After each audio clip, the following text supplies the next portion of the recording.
Let's get ready to grumble. Well met. Good morning, everybody. Happy weekend. It is absolutely sweltering. Oh, good vibes, everybody. We're going up to 39-40 today. Peak heat wave. Tomorrow dropping to a balmy 35. And then hopefully the storm rains arrive on Monday. Oh, it might be Tuesday. You never know. The forecast pushes it around. Good morning, everybody. Welcome aboard. Happy Saturday. I hope you are as cool, calm, collected, and comfortable as humanly possible in your circumstance. Yeah, boy, oh boy, oh boy. It's not as if next week's going to be cold. It's going to be 28, 29. But the difference is the night temperatures are going to drop down to like 13, 14, 15. So, oh boy, I'm looking forward to that because at the moment we get no rest because it stays at like 30 degrees overnight. It's insane. All right, good vibes, everybody. Welcome aboard. Morning, YouTubes, morning, Twitchers. Rissy Puska's here. Welcome aboard. BK's here. Only calm and collected here. I hear you, Kriva. I hear you. Welcome. Vin's here. Good morning to you. Mutopian's here. Welcome aboard. Gamel's here. Sweating it out with us. Gimpline's here. Well met. And Grant White getting the early doors fishing in. G'day. All right. Let's go. We've got idly sweating to do, I should say. No cam, no lights, no additional heat generation, so carrying on. You're just going to have to trust that it's me here. Okay. Right. So, where we left off at Idly Sweating is we had double-checked that the cows were fed. I'm not quite sure... So they don't seem to need water, which is good. They don't have that much food left, though. Food 287, milk 3,000 liters, straw. Okay, they have a lot of straw. Okay. We'll see what happens when the day rolls. I don't want any of them getting sick. So here's the animal thing, and then here's the milk collection point, I guess. Is what this, or I don't know, or could that be water drop off? Maybe we should try that before the night is out. It's 10 o'clock at night though. Maybe it's AI. And Grumbles is at the grocery store with aircon. Well, that's a good idea. Right, I'll catch you later, chat. Just hang out with AI all day, will you? Okay. Oh, we left the tractor out on the field, that's right.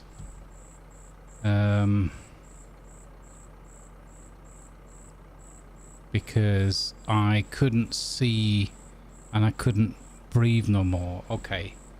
So, let's see. Growth, there we go. So we've got this little corner here. I can see the lines, actually. Let's finish this field off and then go to bed. Feels like a good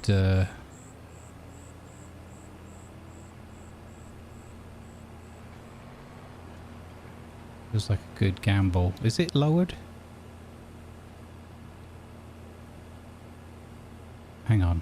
What's going on here? Oh, there we go. Lower. Turn on. Here we go.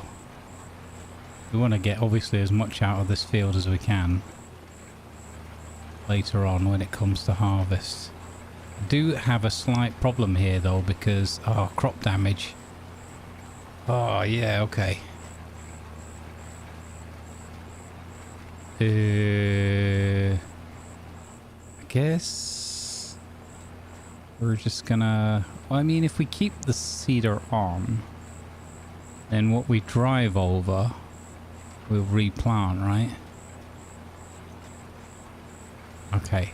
This is I don't know if that's how it works in this game, but we'll find out together. Oh, hey lover Rugby 58. Thanks for hitting that follow button. Thank you for the follow. Welcome aboard. Right, we're just gonna wrap up this last little bit here. Hey Joint, how you doing? How am I dealing with the heat? I'm in pure survival mode, Joint. I've got the mobile AC unit, which I try to use sparingly. I've had that on for 2 hours this morning trying to get cool air in so I can trap it and, you know, hopefully it heats up slower during the day. So I did that. And then I've just got 2 fans that are on all day until the point at which I'm going to go to sleep.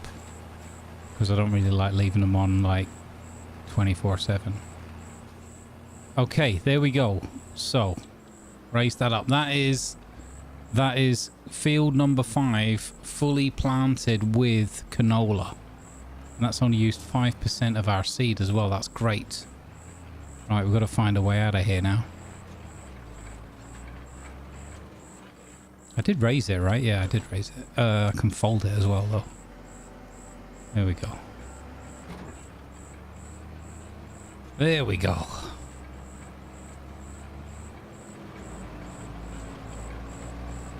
What about you, Joint? How you getting through it, buddy?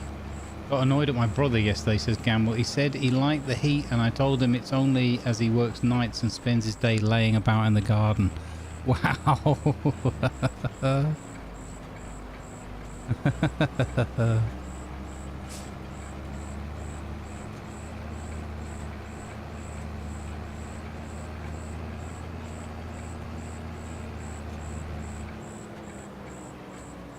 Now I've just realised the gates. Oh, there is a gate here as well for the field 7. Okay, that's cool. All right, we're gonna roll. We're gonna roll. Should I? I don't know. Should I do another? No. Let's roll forward because then we get the new settings in play, right? The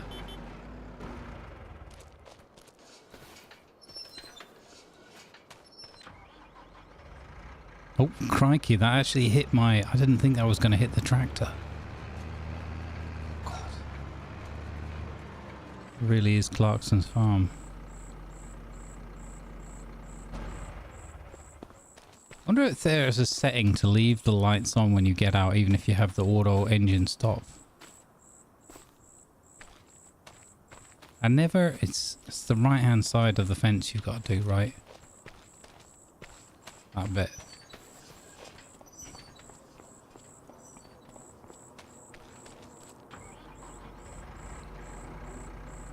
Okay.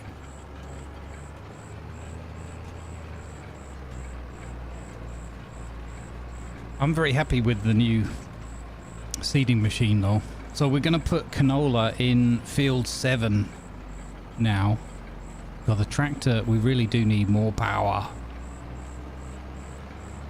I'm going to put canola in field 7 now because we slipped into there. So 5 and 7. So the left-hand side, as you look at it top down, is going to be canola. And then...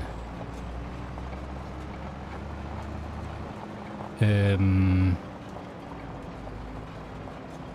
then what else we were going to do? Wheat, barley, grass, and the top field number 8 is going to be potatoes when we get to March. What a really busy, productive day, though, we had with our first day there. I guess we can just... Oh, I pressed the wrong button. I guess we can just leave this here because... we're going to use it straight away again in the morning, aren't we? I don't know if there's other tasks that we need to do in the morning. Kind of feel like I should put the vehicles away at night. You know, keep the place tidy.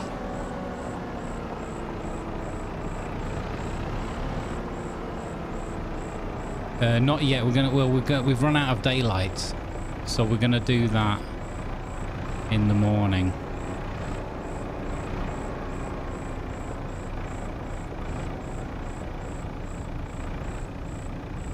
Okay, we can leave that like that.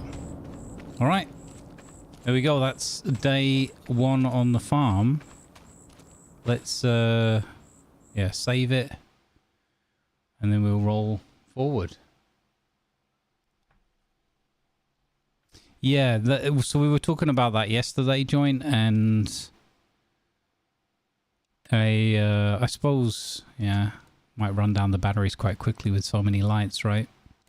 I could try it. Vehicle control, dirt, no, automatic engine start on, stop and go braking. So is it this then? If I turn that off.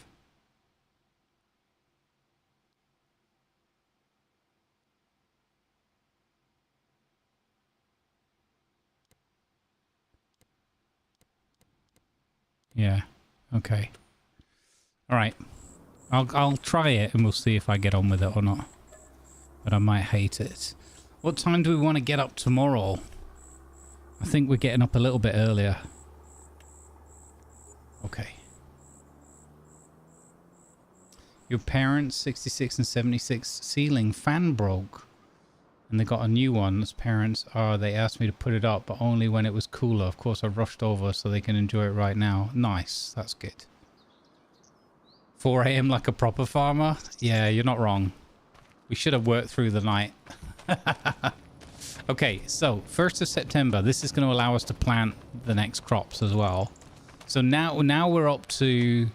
We're still on ×3 time, but we're now up to 3 days for the month. So that's good.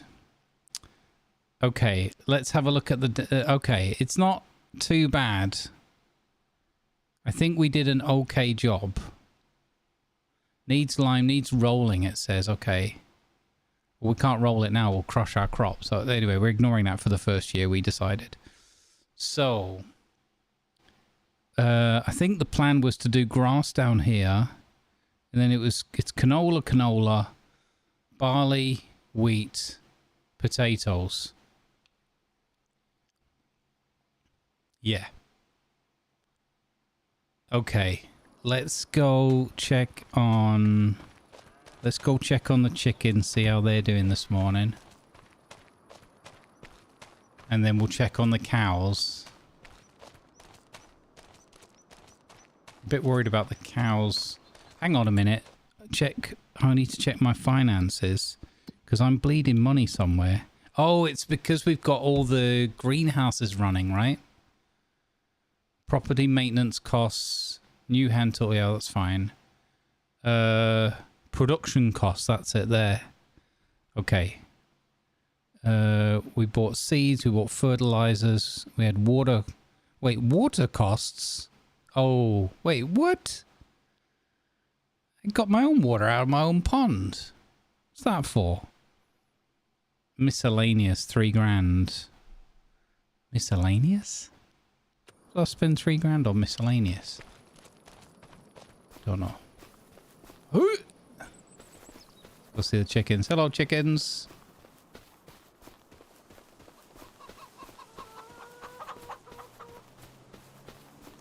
Hello, chickens.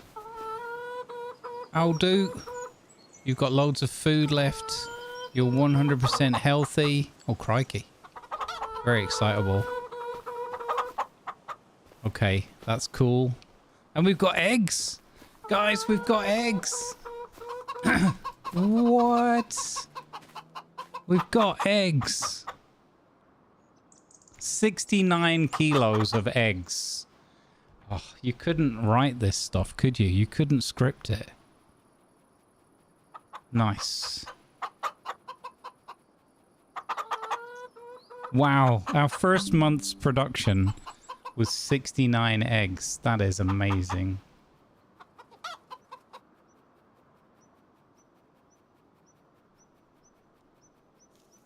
Oh.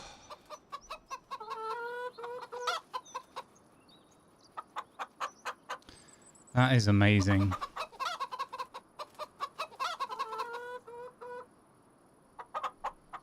Well.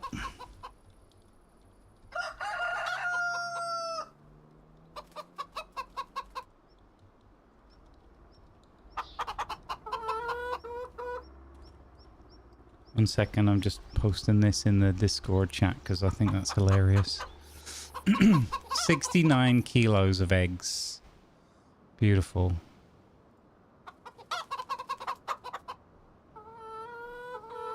Is the water bill for the cow barn? Maybe. Well, I don't know. Okay, but we're grand, so we're gonna be quids in. I wonder how much money we'll get for 69 kilos of eggs. That's fantastic.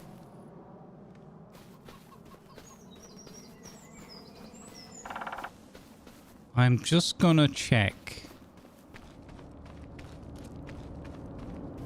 I'm just gonna check whether... Oh, please start engine. Oh, now I've got the problem. I don't know how to start the engine. Hang on. Turn that off. Start engine is what button? Yes. Start engine X. There we go. Okay.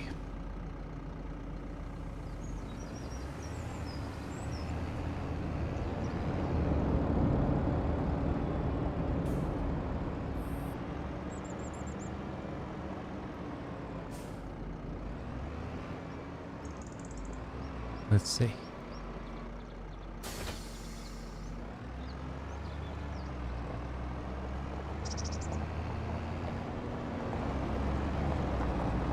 Do do do do do.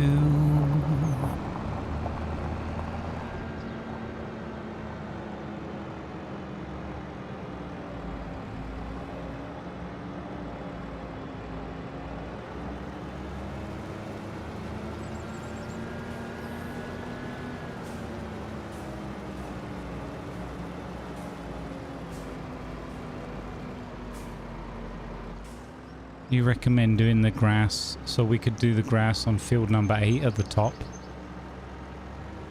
I mean, it doesn't really bother me. It's not that far to drive.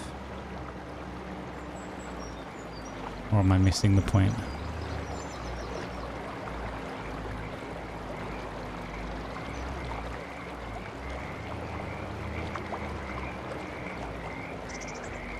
Oh, I've just realized we've got the weight on here as well.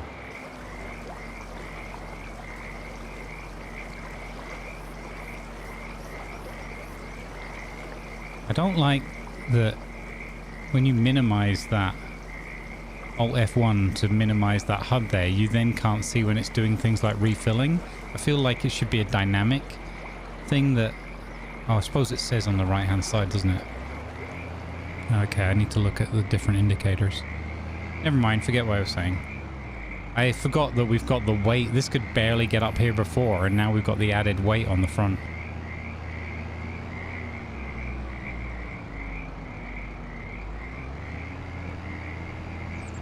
Okay, looks like the tractor's managing. That's good. Or is it? I mean, it could be better if we've got... because we got all that weight behind. But we're not really bearing that weight. We're just having to pull it.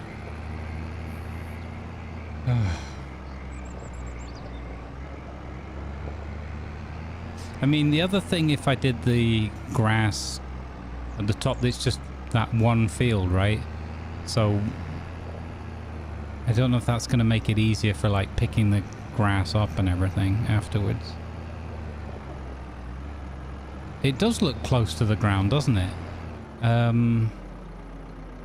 Let's check, because I'm not 100% sure either.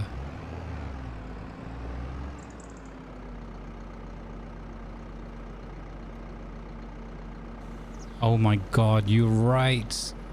It was I thought it looked low, but I didn't check it. I was like, that looks a bit low. It's fine. Oh my god, we had that the whole time like that then. Oh, I thought it auto lifted when you picked it up, but yeah. Okay, good spot, thank you.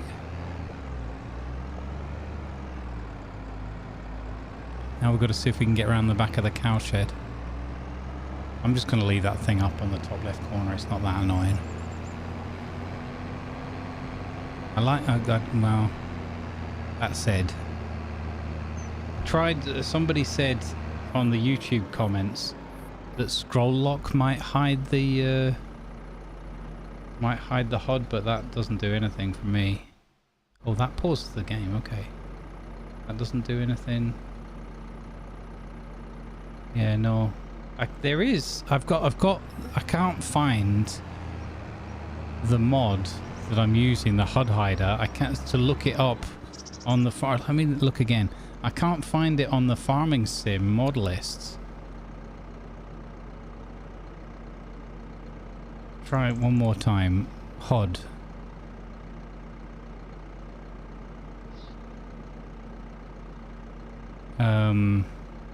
Because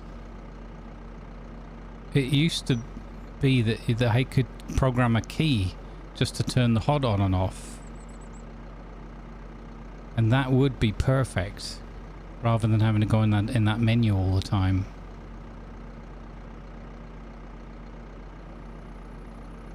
But for some reason, maybe it's no longer supported or hasn't been updated for this. But then it's running, so maybe I need to just bite the bullet and get that easy developer tools thing. It's literally the one I want the most, is just to be able to hide the HUD.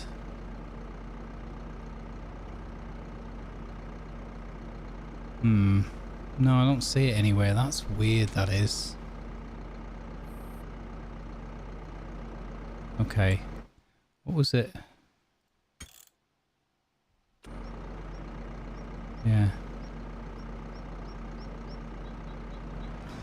Yeah, I'm catching myself making silly little mistakes. Like because of the heat exhaustion.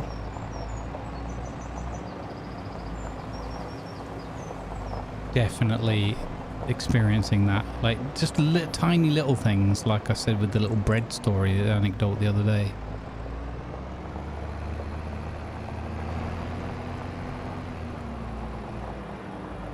Let's see, I don't think... Oh, what's this? There's another thing at the back.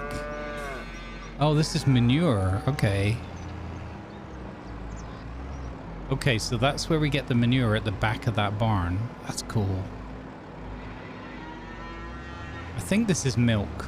Like, that looks like a milk kind of symbol. Yeah. Okay. And then this is where you would interact with the animals. And then here is the food mix. Well, that's the mixer thing. Oh, sugar. Okay. So if I don't think we need to water them. I think we just need to focus on feeding them.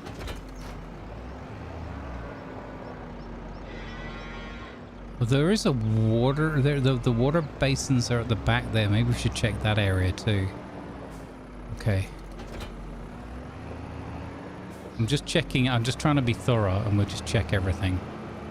We'll not waste too much time on this. Yeah, cow output at the back. Yeah, exactly.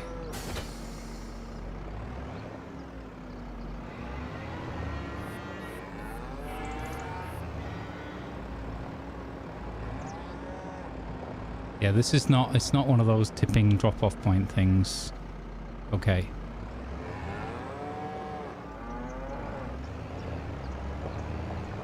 So that's more for just when we're ready. When we're ready to collect the milk. Let's have a look here. How these are getting on. Well, they've grown up a bit. Okay. Water, 7th. Okay, so it's used 1,000 liters in a month. That's cool. That's my chilies and my garlic. Now, somebody also said you got to be careful with the lettuce.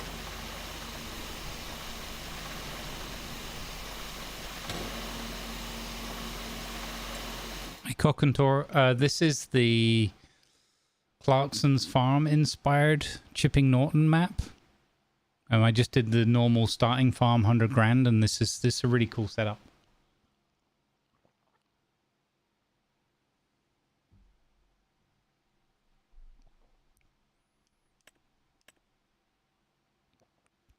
So that's actually used less water than the chilies. That's interesting. The chilies and garlic have used more water than the lettuce, cabbage, and spring onion.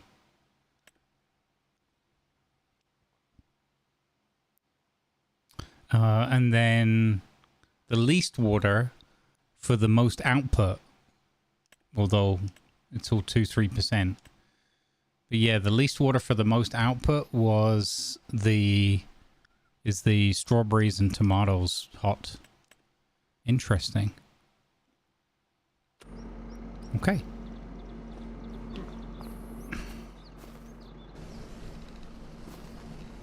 So they didn't need any water.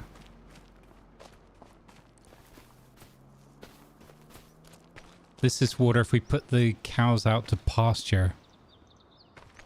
But we don't have a cow transport.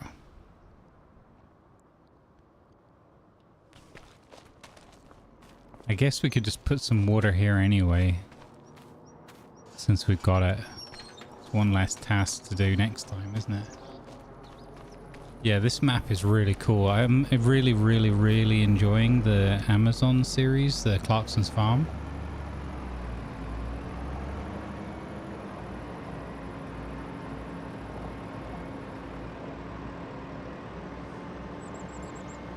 It's helping to keep me sane while we've got this heat wave going on.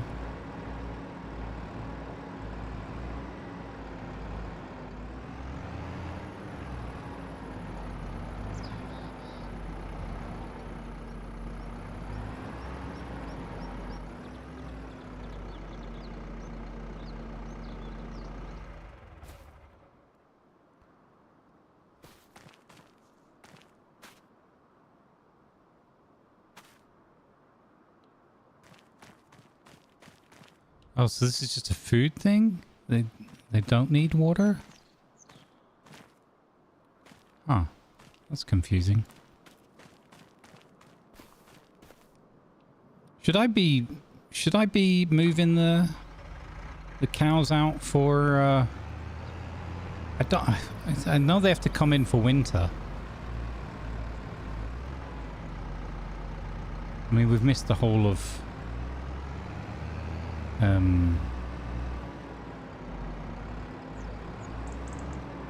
August now. I don't think it's worth the cost and everything of bringing them out. I just want to be sure I don't need to fill this up. No, there's nothing to do there. Okay. So they would just graze off of this grass, right? I mean, it's a good length for them right now as well, the grass, right? It doesn't want to be too tall. Which I learned from Clarkson's farm.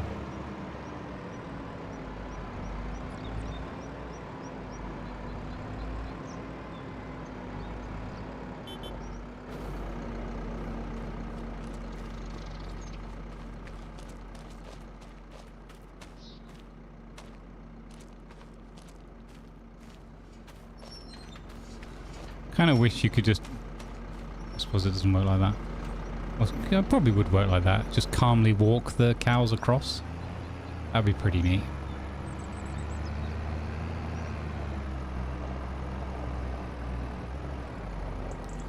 Alright, well, we're not going to be collecting milk right now.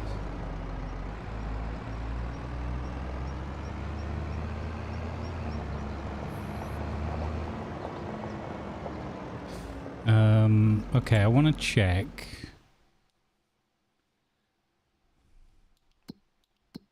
So my production, where's my production? Chickens.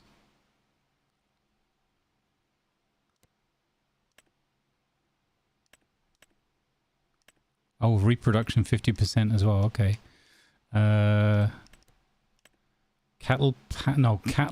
Small cattle shed. So productivity says 0%. Milk 3,000. Straw. Manure, no manure heap nearby. Oh, I can't get manure because there's no manure heap? Slurry. Total capacity effectiveness. Alright, that's the food.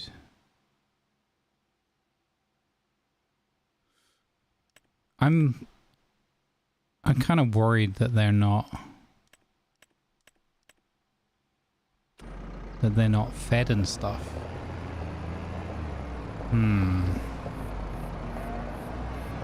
Okay.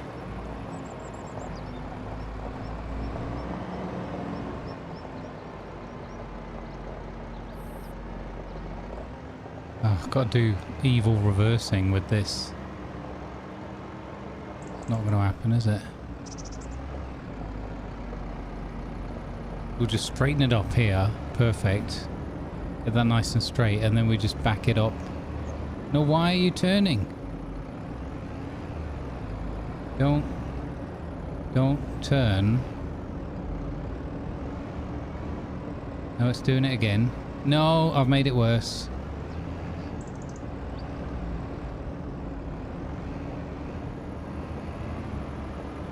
Whoa!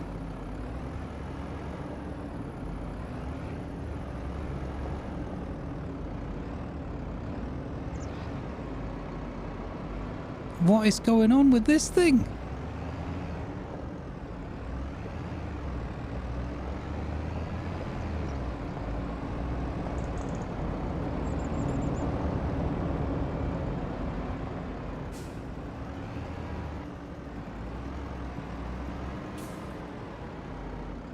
Right. You live here now. For a minute. Right, you stay there. Okay. That was easy. Good, good, good, good, good. Right, we should... So let's have a look. How do we get to field number 8 then? Oh, the gate's here. Nice. Okay. So...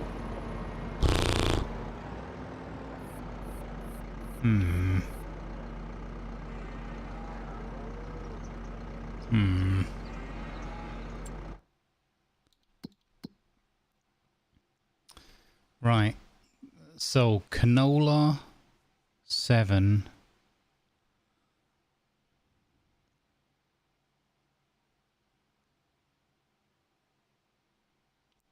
Mate, is this... No, it can't be.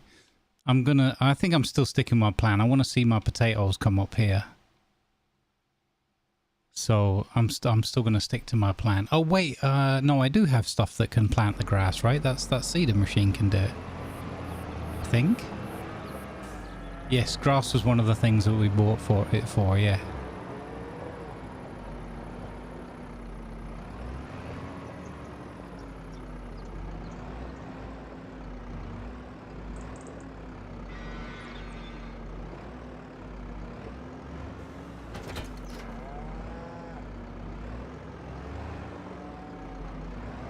Do it the easy way. Do it the easy way. Don't do it the hard way, 'cause it's too hot.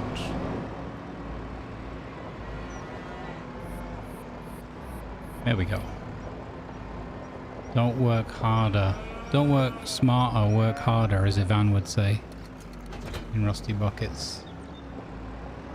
Okay, so I just want to check.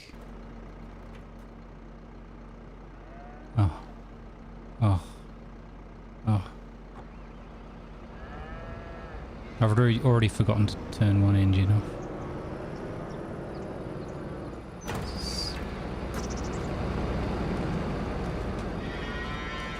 This is definitely not a water drop-off point or anything. No, there's nothing here. Okay, there's no water drop-off point. Just wanted to be sure.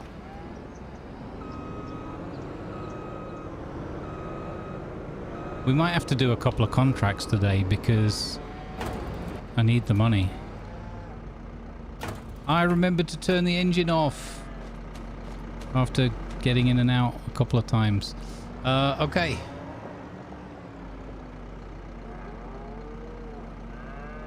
Yeah, I flipping hate those trailers, man. Most annoying. Thought most farms had the barn next to the fields, so they simply released them out the door or use temporary fences to move the herd across. Yeah.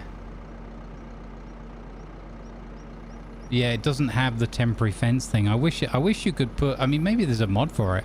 It'd be cool to be able to put those guide rails up, you know, and like guide them across into the other field. Good morning, Delana. You didn't say anything? That's good. You had to drive one IRL and nearly quit your job that day? Oh my god. Yeah. It is painful. Okay, so here's my cedar.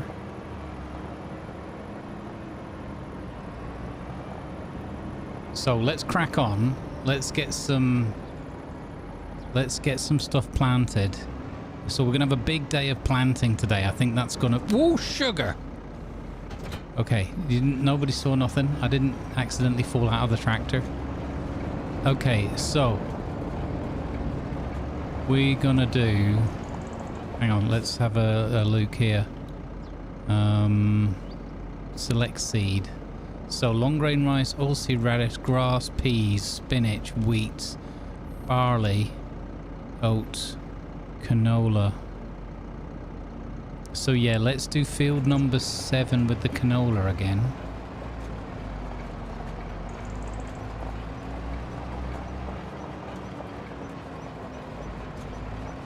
Okay, yeah, let's get cracking. It's already 8:45. Time's ticking on.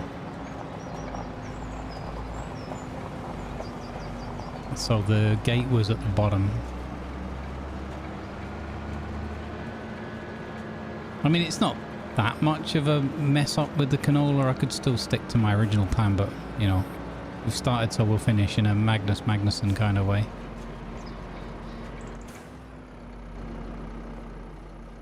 I quite like this leaving the engine on thing. It's definitely going to cost me fuel, though. Although, oh, starting up and that, maybe not. What's that? What's that? Oh, that's showing canola growing. What? I mean, I suppose it's been there a month. Look at that!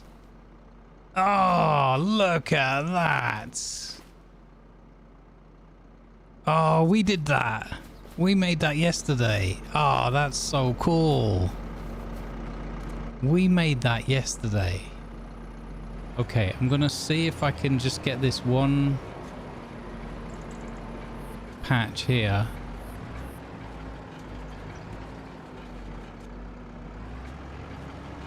Yeah, okay, that's cool without destroying anything. Perfect. Okay. Now, I didn't understand the thing yesterday. Somebody suggested doing...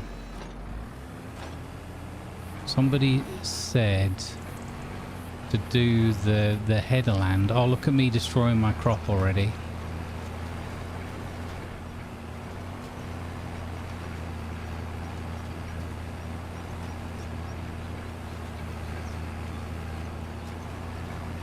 To do like 2 to 3 rows of header. But I can't remember what they said. They said something about, I think when you harvest you do the outside first and then the inside,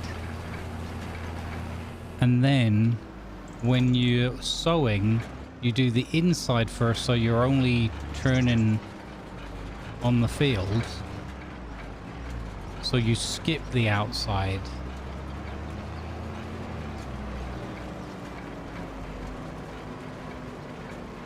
I mean, again, there's no hedgerow damage, so it doesn't matter as much. Okay, so we go... Okay, thanks, Fixington. So we go...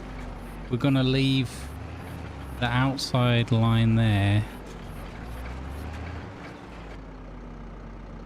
Okay, and an outside line here. Alright, I'm going to just do it how I guess. And then we can all have a good laugh afterwards when I guessed wrong. So let's see, we need to pull back here a little bit. We need to put these thingies out, and then we're going to lower. Yeah, okay, and we're going to I'm going to move forward a little bit first. So I'm going to leave that bit of space, so I've got the grass and then like a row. That'll do. That'll do. Right, here we go. We're off, chat. We're off. Let's go, we're farming.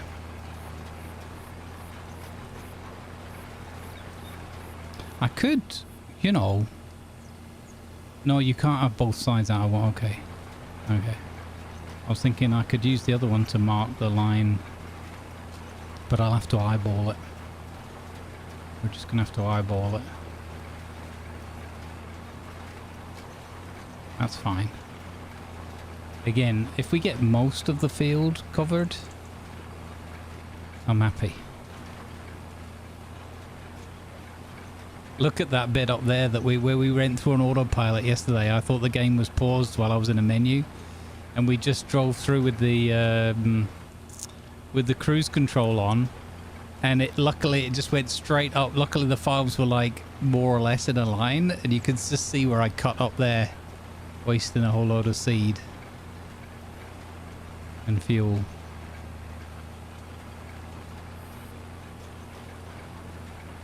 There's a mod for drive lanes in the field. Okay, yeah. I mean, I think I could use the GPS thing, right? As well. But I don't know if I want to... Let's have a look. Steering assists. Okay. So there, that that shows some lines. I don't know if that's going to just end up confusing me. Well, it does show 3 rows. It also wants me to go round in a circle. I'm not sure if I want to do that.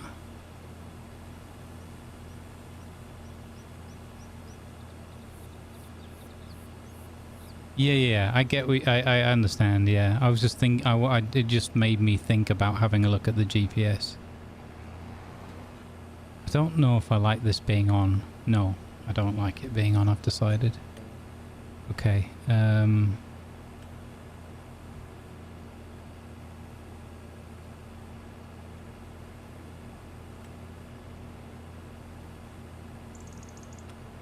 Oh, how do I turn the lines off again now?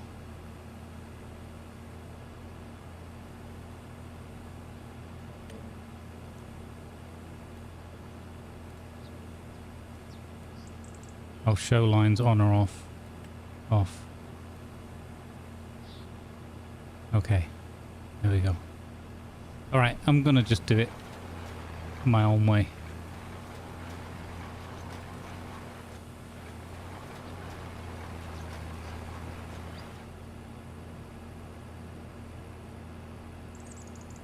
Okay, so up. Wheelie thing turned around.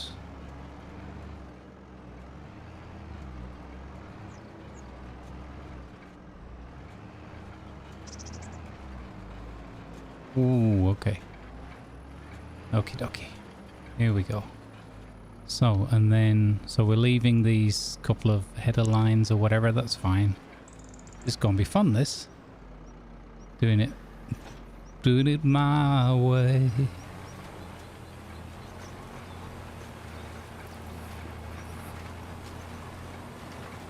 And we stay on the left-hand edge of this line.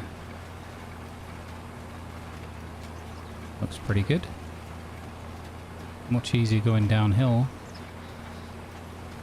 Should I just drive back up and always go downhill?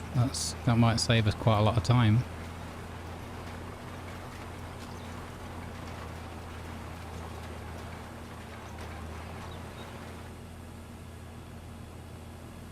Yeah, exactly, Gamel. Exactly. So, I mean, the lines would help in that regard, because I suppose the outer lines would show you leaving it 2 or 3 deep.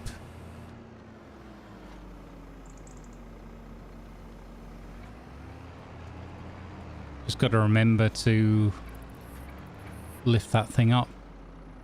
Why is that making it look like it's doing damage? Oh, you got to be careful with this. I like having this crop damage on though. It feels way more like realistic and intense. There we go. A lot to remember, like Jeremy was saying in one I saw yesterday. So many buttons, everything. There's so many things to remember in what order. Raise the thing, lower the thing, turn the thing on and off. Turn the fans on. which I guess is the equivalent of on and off here. Make sure the marker's sticking out the right, you know. Don't drive here, do drive there. It's intense.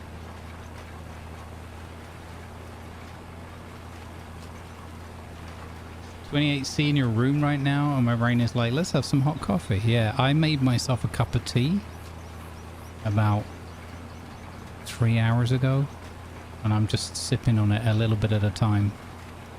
But I've really got to make sure I'm drinking up plenty of water, because yeah, it's, I don't have a thermometer in here, but it's quite likely that or more because of the computers and everything.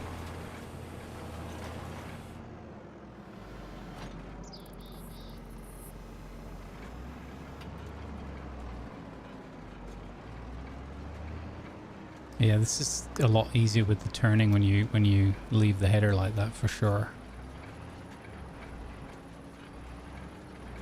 Really interesting using all this equipment.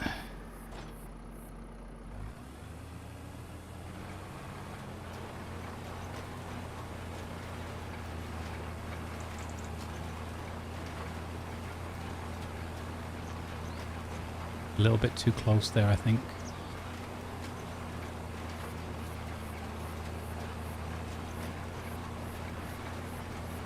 I think I'm gonna drive to the top and run just top down. It's such a big difference.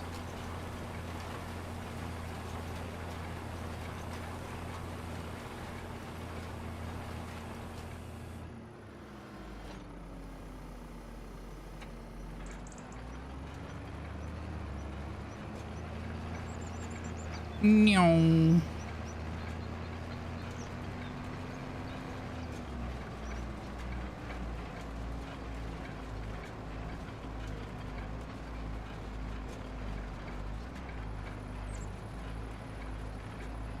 You got hot tea, 28 degrees.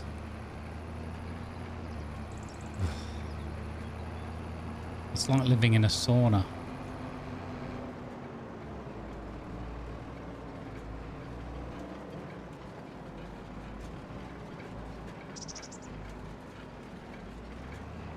I might stick to this early schedule for the rest of the summer.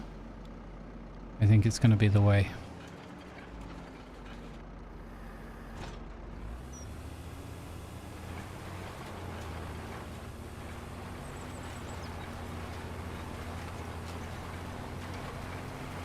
We're going to miss some little bits here and there, but that's okay.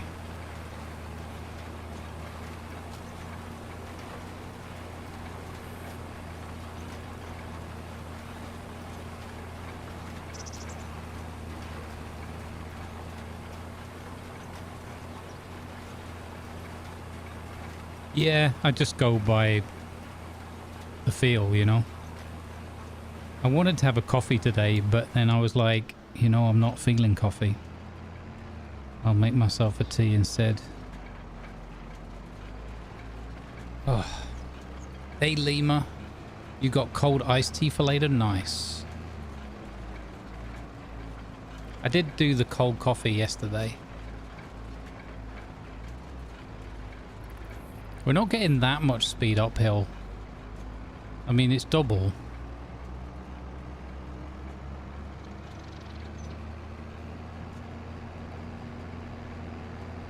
What do people prefer in the chat? Do you do this, go back up and then go downhill again? Or you don't care and just go up and down? I don't really mind either way, to be honest.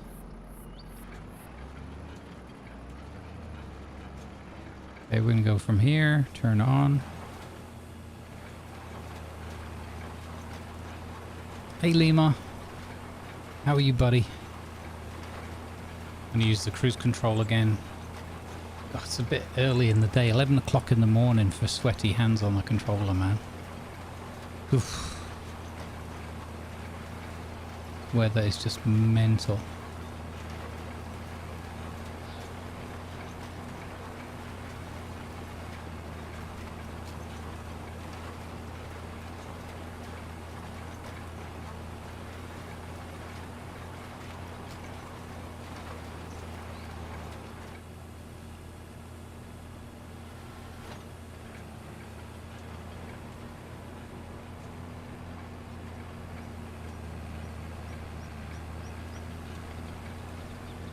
I'm barely coping today. Today's going to be the peak heat. So around 39 degrees. And then still hot at night. And then tomorrow's going to be 35, 36. And then Monday at some point, hopefully, the weather breaks. Still going to be summer temperatures, but just not Vegas desert temperatures or whatever.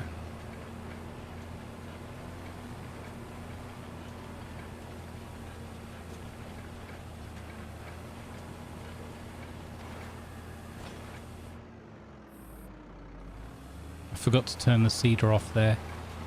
I guess if it's not in the ground, we're not wasting any seed. I didn't keep an eye on the thing, but that would be my assumption.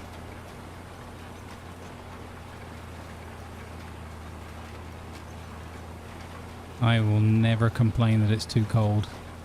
It has to be like minus 10 or something for me to be like, okay, this is enough now. And that's usually not because of the cold, but knock-on effects, things like having to go out driving in the ice and stuff like that.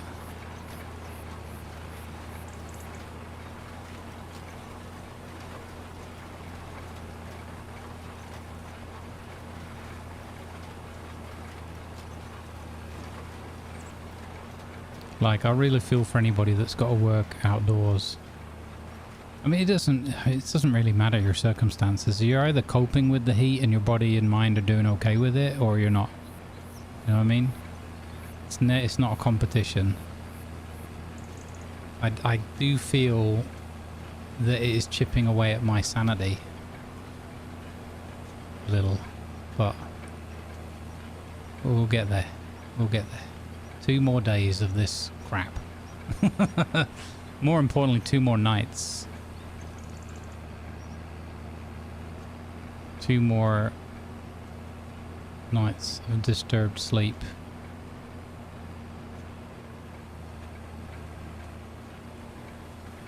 And then we'll see.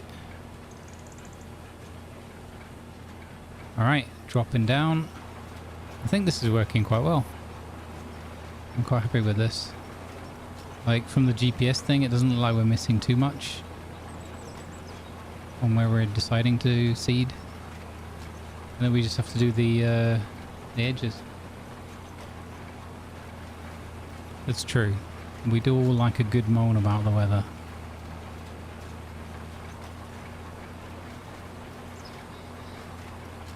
I mean, I get annoyed sometimes with myself moaning and just focusing on it so much. That's more in a like normal circumstance, but this is so dangerous.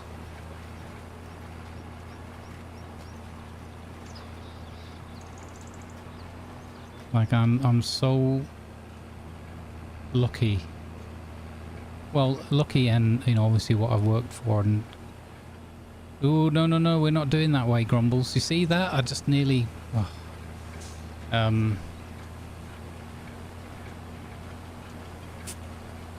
But I mean, the fact that it's impacting me in like my business here, you know, I really, really feel for anybody that's kind of stuck outdoors, or, you know, even indoors. But if you're having to do something else for, you know, stuff that you're not enjoying, at least I can sort of enjoy this. The hardest part of this is where I want to do like 10-hour streams, hanging out with everybody, having fun, just working on the farm. I'm really, really enjoying things like this and hanging out with everyone. And the worst, so the apart from the heat itself and the mental exhaustion as well, the next worst part is that I can't have my computers on. I can't sit at the computer. It's just, so I can't. That means my business is effectively shut by the weather, much like farmers. And you know, it's all my, you know, it's my playtime and my business all wrapped into one, and I can't do anything. Kind of sucks. But we'll make the best of it. As always, what can you do in life, right? Gotta find a way. This is the closest I've been to taking just like a couple of days off or even a week and just being like, I'm sorry guys, I can't do it. Like from my health.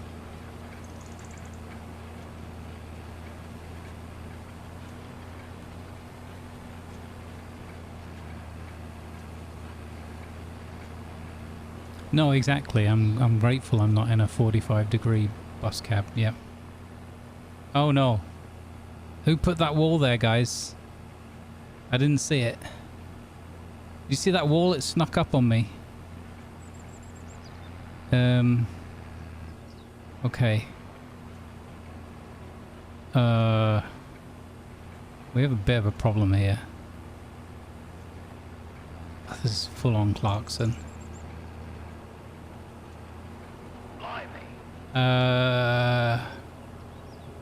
How do I do that bit? Thank you for the 79 long months of subscribing, Hyperfly. Hey, Purpley. So I have my mobile. Oh, there's a wall there. Damn it! Another wall sprung up on me. So I have my mobile AC unit, and I put that on this morning for like an hour and a half to try and just have some survival temperature. The problem is, because the whole house is like a sauna, the whole building, it's you either have it running or you know, or you don't. And there's benefit while it's on and no real benefit when it's off, if that makes sense. And also there's negative side effects too, like it horrendously dries out my voice box. It's horrible, because that's just aircon and what it does to me. So it can provide some degree of relief, but because it's a portable unit, you still need somewhere for the hot air to go, right? So that means the other compromise part is having a window open to put the funnel out. Because it's not my place. If it was my place, I'd just get somebody over and say, drill a hole in the wall there, mate. But not so easy to do that.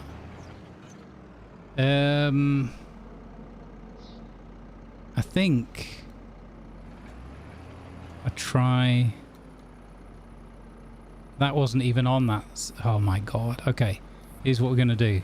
We're going to turn the seeder on, and we're going to do a run this way and just maybe cut the top off.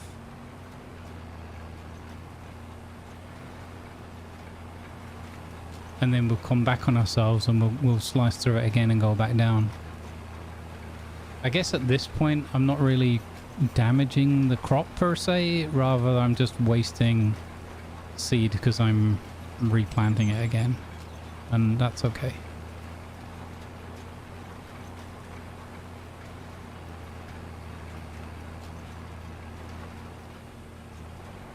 A window seat. I was thinking about this, Lima, whether there's a thing that you can put on that basically just gives you, like, does exactly that. Kind of. Oh, we'll take a bit of damage there. Just seals up around it and just has like a cat flap kind of arrangement where you can I was thinking that last night. I was like, surely there's something. If I was a more practical person, surely there's a way that I could do.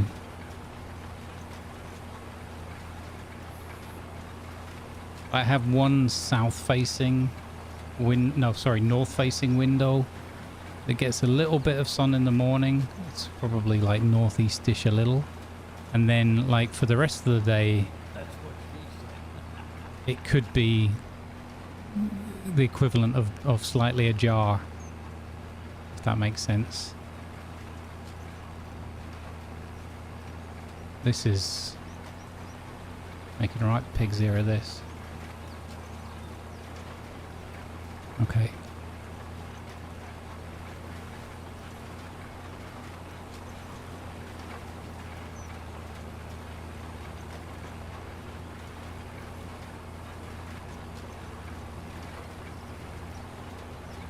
Yeah, exactly. I was thinking about that as well, like a bit of plyboard or something like that, you know?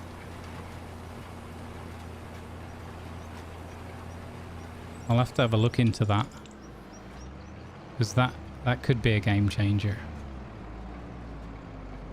So what I did yesterday, for example, a little bit in the evening was, or the afternoon, I put the AC on and I just kind of sacrificed my bathroom, as it were, the north facing, and just let it run a bit just to make it bearable.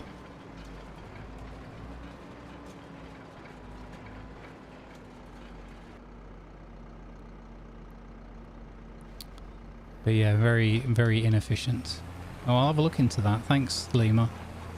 Appreciate that. Hey, Nick Labs, welcome in. Hey, Second Chance, welcome aboard. Okay, there's a bit there that we've missed. That's fine. I'm going to live with that.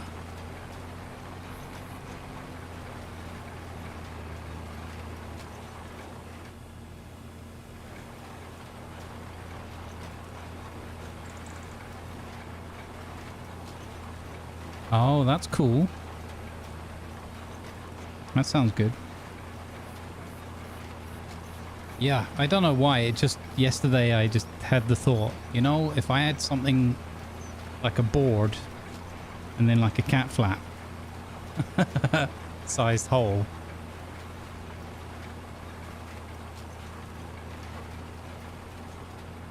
That would then make this place livable in the summer. Because, to be honest, I've been giving some serious thought about, like, maybe we're just at the point where I need to move somewhere else. But probably if I do that, it would be like moving somewhere else in the world, moving to a coast somewhere. Because I'm not built for this.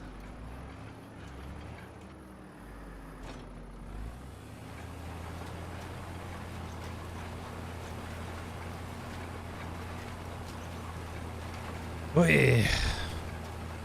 Farming's going well though. Oh, I'm going back uphill now. See that? That's just my brain going into autopilot. That's literally just my brain going into autopilot.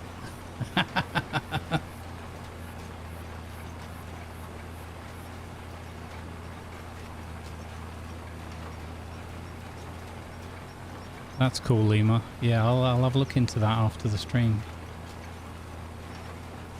Hey Purpley, thank you very much for the 13 months at tier 3 and the 79 total. Thank you, my friend. I hope you're doing well. Starting to get the appeal why some people have seasonal homes across the globe. Yeah. Oh my goodness. Yeah.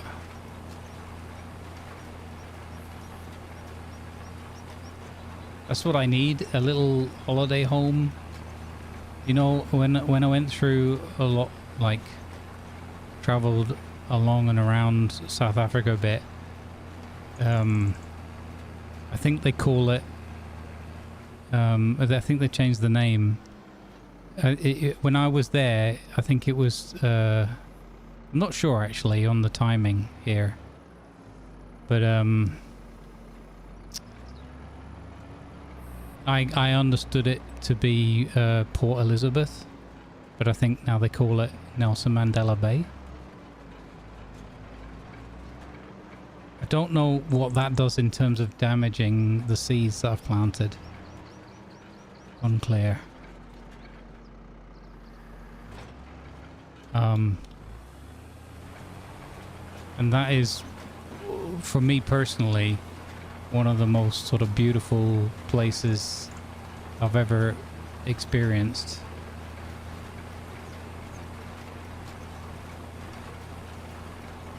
as someone who grew up, so to speak, coastal.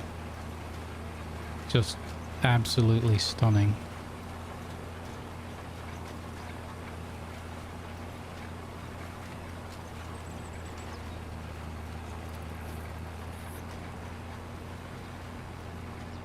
If I had that kind of money, could be live streaming to you from a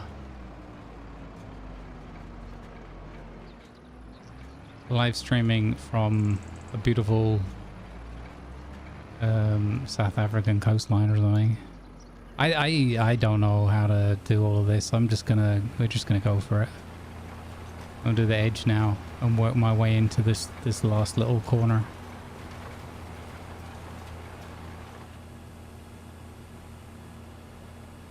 They changed the name to anyone who's able to pronounce that. Is one of the hottest areas in summer. Oh really? Oh, see, I was there in your winter time, so this is another factor that I'm not so aware of. I was there in the summer of 2008. Was it 2008? It might have been 2010. When was it 2010, the Vuvuzelas?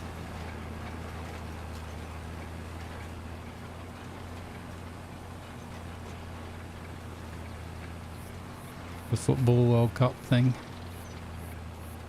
Yeah. So I think it was then.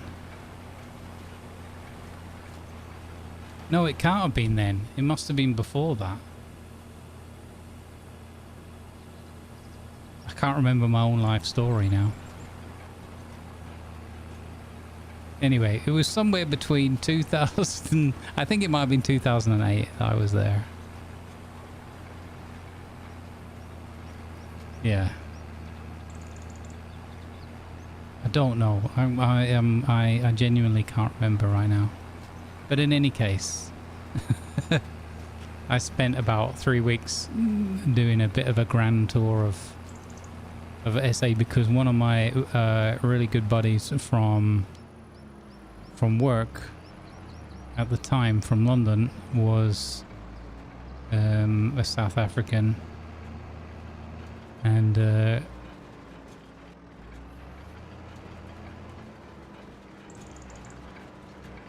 he wanted to go back and like see his family and stuff, and they were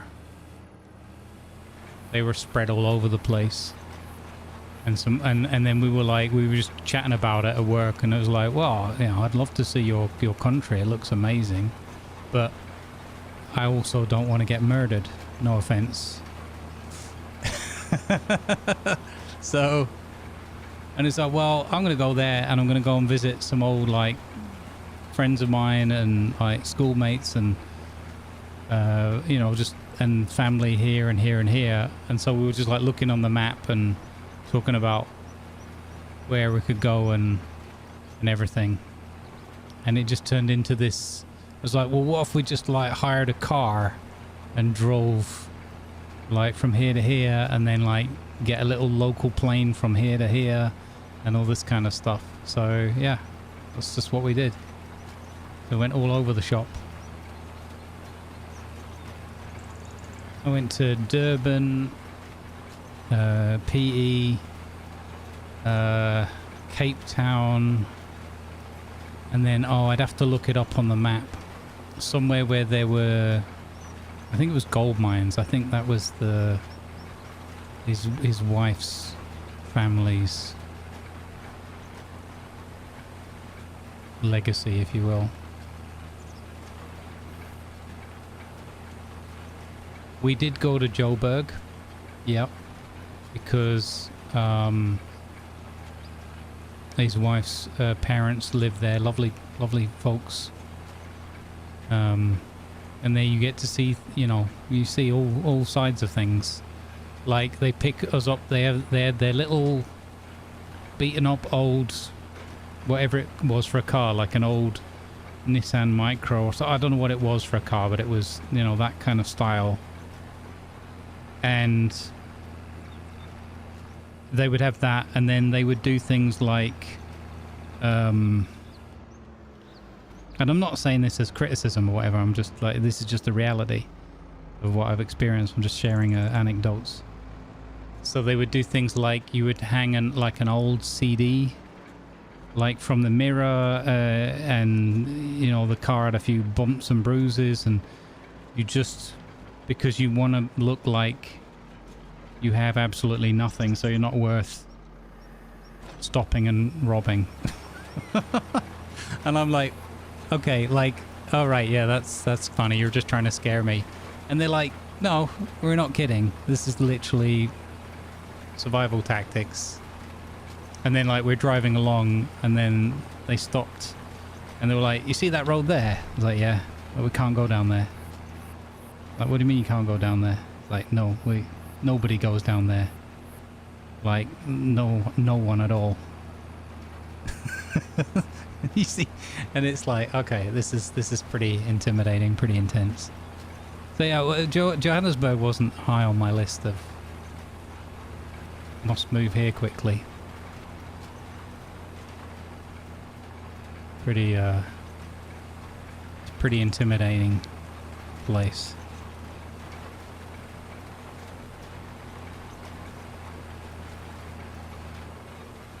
Yeah, exactly. But I gotta say, I absolutely love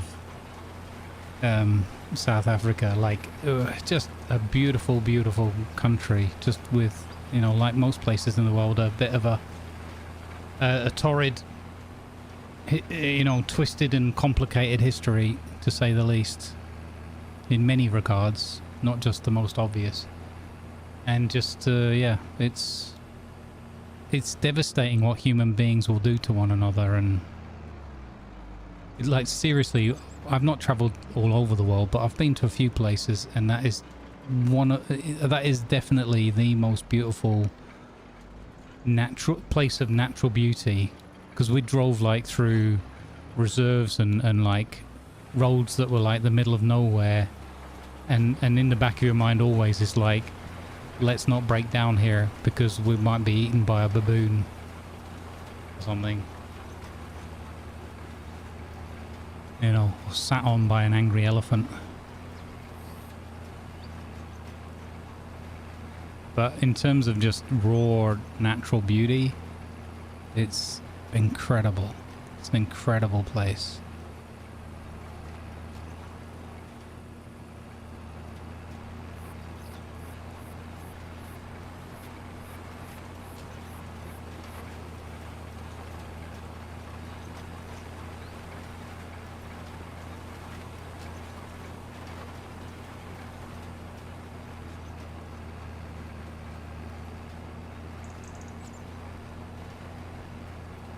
So I think we're doing an okay job. We've got that bottom bit of the field to do. Most of it's showing up green on my little readout. So I think that whilst we might be wasting some seed, I don't think we're doing too much.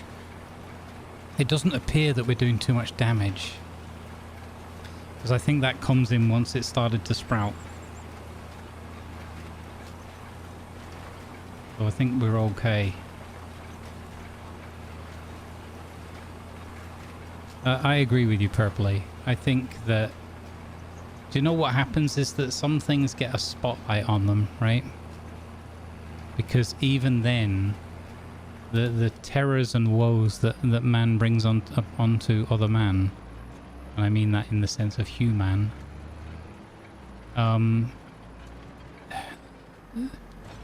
they are happening everywhere. And I think that there's often a tendency, you know, and sadly often for political and usually financially motivated reasons, to spotlight particular things, and because it also works as a distraction, right?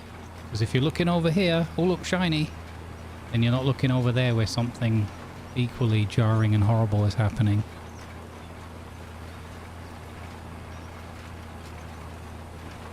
Anyway, not going to go on and on about that, because then we'll go into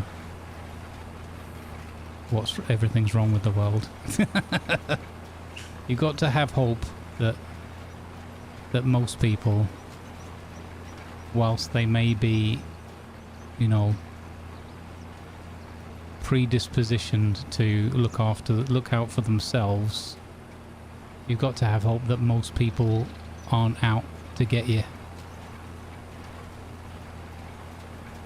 Because the vast majority aren't. They're just trying to get by.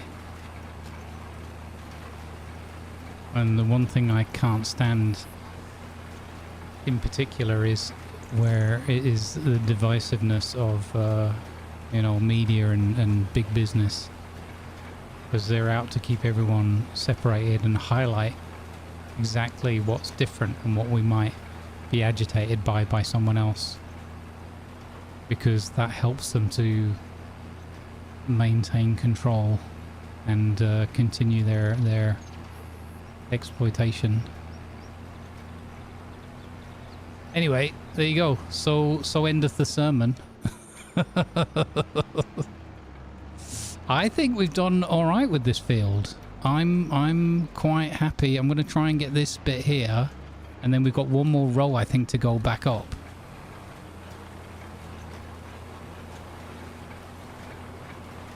I'm not sure if you can damage the seeded area. I'm just genuinely not sure. I figured that if I'm going back over it with the seeder down, laying seed, that's probably mitigating, you know, most of it.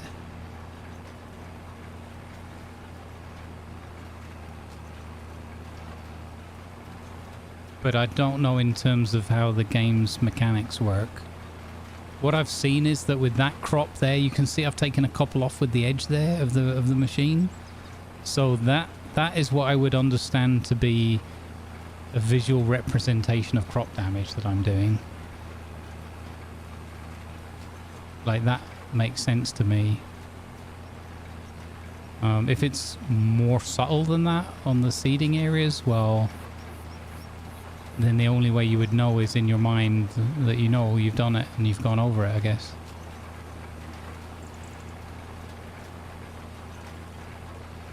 I'm pretty happy with this though, this field.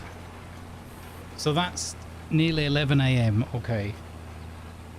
And we've got 2 fields of canola planted up now, which is great.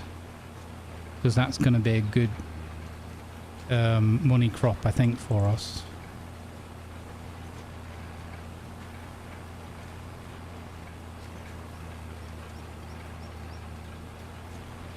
Oh, thank you. And this trout to be a Lambo? Yeah, I don't know. I'm not sure, because if it's based on season 5, I'm not there yet. So I don't know. I definitely need a more powerful tractor, I feel. Or at least I want one. More power! Yeah, he actually ended up with, well, spoiler alert. He's ended up with 2 Lambos.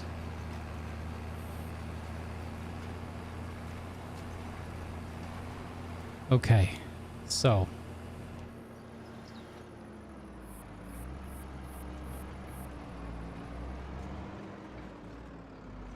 yeah. I just watched that. Classic Clarkson overkill.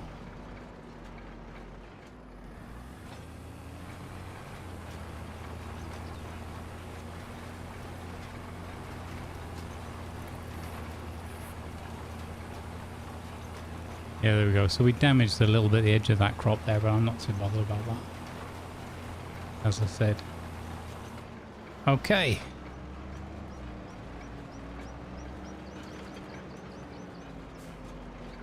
This one is done. Okay, nice.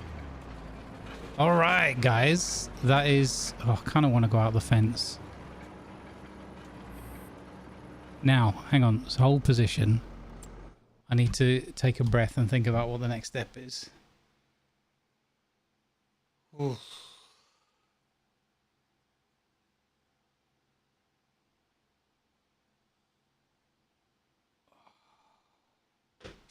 Hey, Urban. Welcome in, buddy.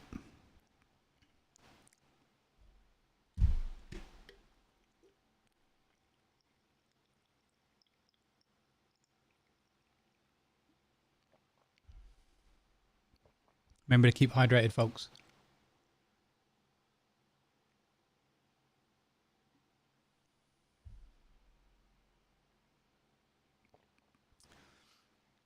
Yeah, I think that, considering all things, that number 5 there was the one we were doing last night in the dark, right? So, and also when it was too hot at the end of stream. So the reason this bit didn't get done is because I was just like, okay, I'm done for today. I can't do any more. Okay, so what we've got left is, now that it's in September, wheat, barley,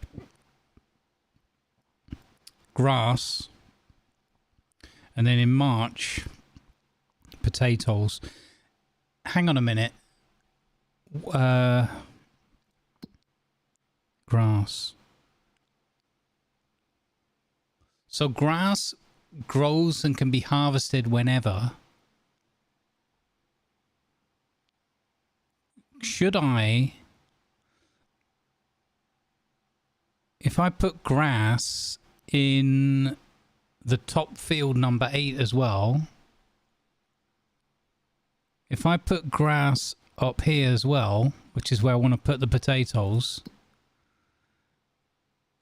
and then we got September, October, November. Is there anywhere in the game that will tell me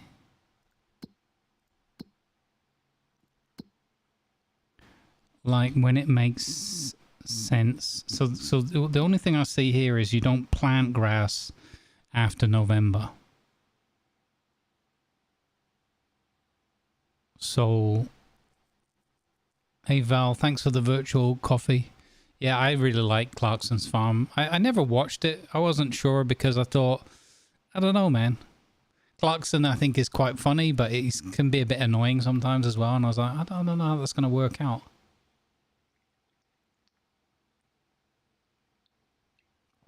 But I have a newfound sincere respect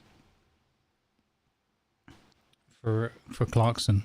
He's been a complete idiot a lot of the time. Some of it, I think, for comic effect, and some of it just because he's like me, wouldn't know, he doesn't know what he's doing on the farm. But I really, really respect how he's thrown himself into it, you know, at risk of injury and everything else.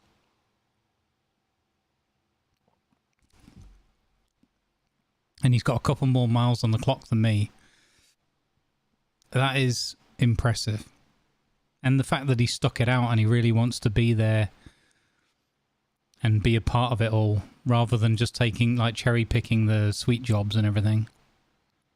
So even though he might have a completely different income stream and not, he still wants to make a proper go of it and show warts and all everything that's going on. And, you know, you can tell. You don't, if you see somebody you know, hurting the knees on the tractor, or, you know, falling over in the mud, or just all the effort, you know, getting smacked with branches because he doesn't know how to use a chainsaw properly, and just doing proper, like, quite dangerous, real risk to your health and your happiness, your mental health as well. I really respect that guy now.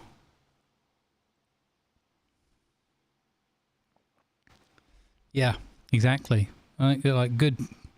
That's what you want. You want people to do that and showcase it, because that's like role model behavior. Again, there's some silliness, and he's a TV person and whatever, and you have to take that with it as well. But underneath it all, I think it's a really heartwarming kind of demonstration of, this is what hard work looks like, and this is how it often doesn't work out.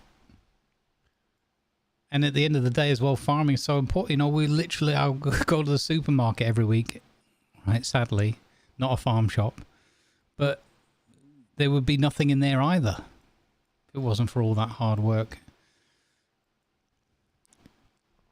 And we're not even seeing all of it. Like, what about the thousands of people, you know, picking the fields and all that kind of stuff? You're not even seeing the really hard parts of it, like the super hard parts. Ugh.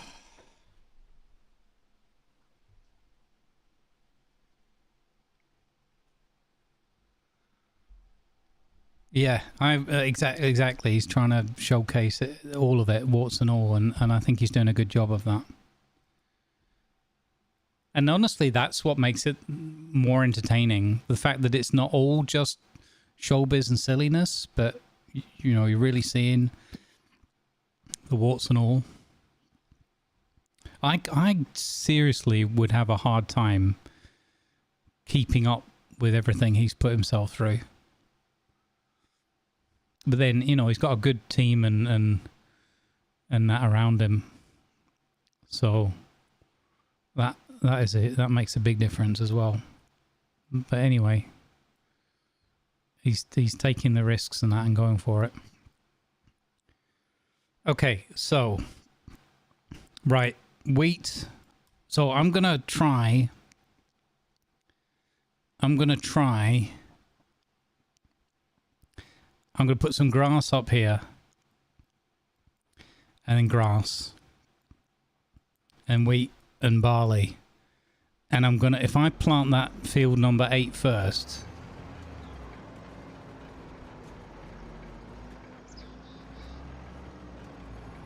Oh, made it.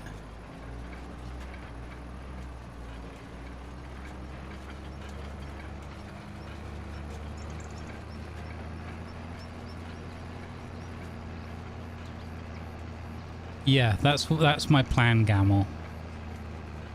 I'm going to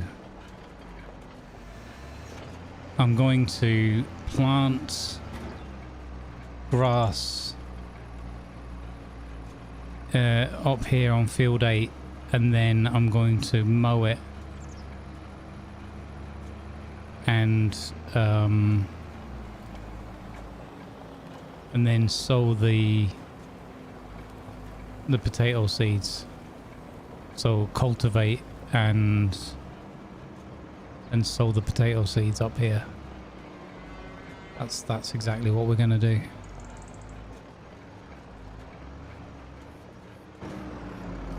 Hey Silver, hope you're doing good, buddy.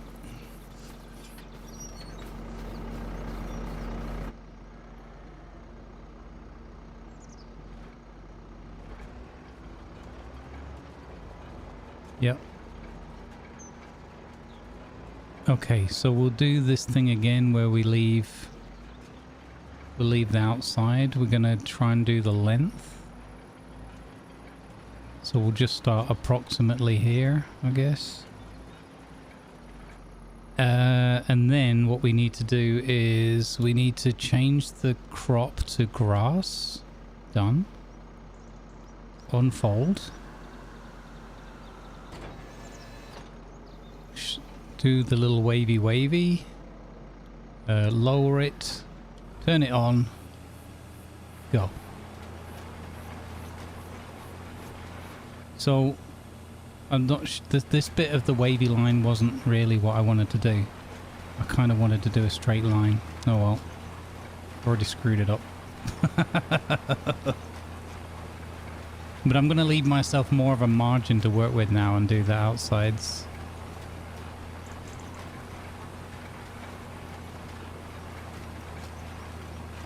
Not doing good? Oh no. Oh no. Silver, that's terrible. Hope you can get the healthcare you need. Look after yourself, my man. That sucks.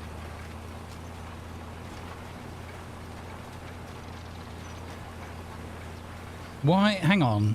There's leaving a header. Okay, so the field did the dirty on me and just widened out on the edge like that. Okay, whatever. It makes it look like complete buffoonery. I've just started right in the middle. Your big brother come around later on? Okay. Yeah, man. If you, you might need to get an x-ray or something there. Oof.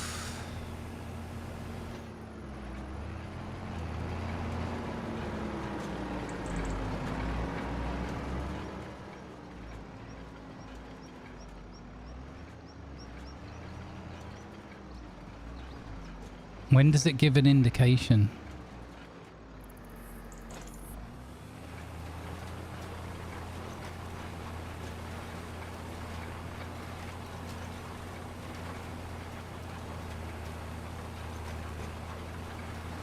That's, I think I saw a mod the other day that I'm interested in that gives you a much more detailed breakdown. In fact, yeah, I should have added it. There's a mod. Oh, it, do I have like a farm?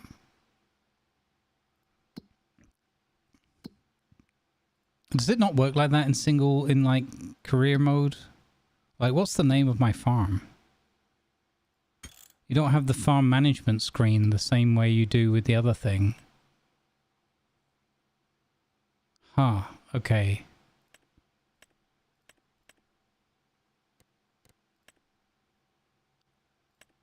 Okay. So there was a mod I was looking at that gives you extra finances pages and stuff and gives you a summary of like how are your animals doing, how are your crops doing, and all that kind of stuff. And I really miss that.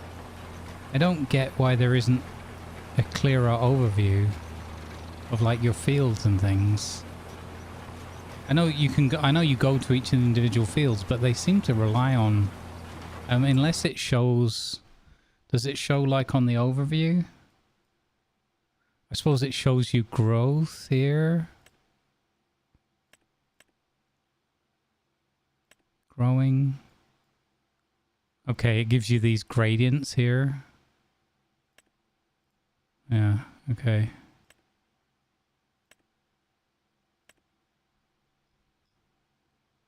Okay. Yeah, you just are the farm, right? Yeah. Hey, Lady L, welcome in. Hey, Bubba Fedder, welcome in, folks.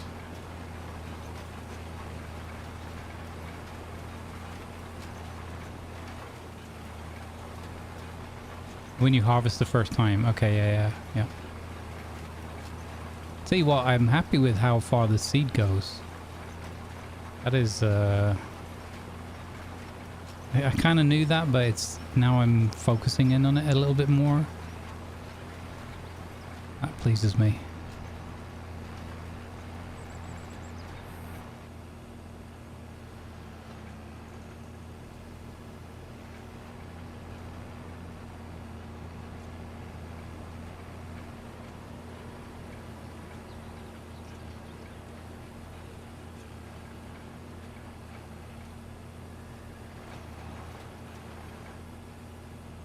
I'm a little bit off there.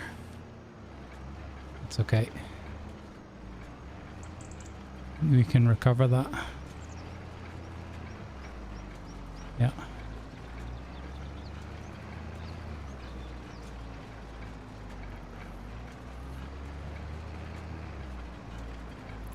Yeah, I need to check. Maybe that mod wouldn't work, but I liked that mod. I don't remember the name of it, but it added a whole bunch of additional screens detailing like the overall. What's going on here? Have I forgotten to turn it on?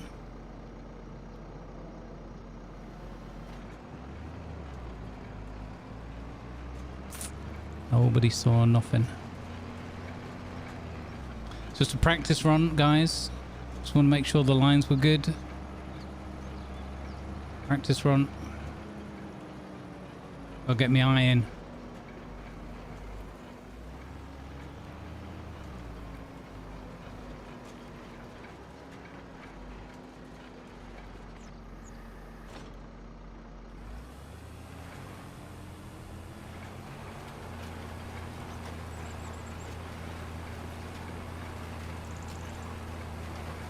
Okay, there we go. You can hear Caleb screaming from there. Oh my goodness.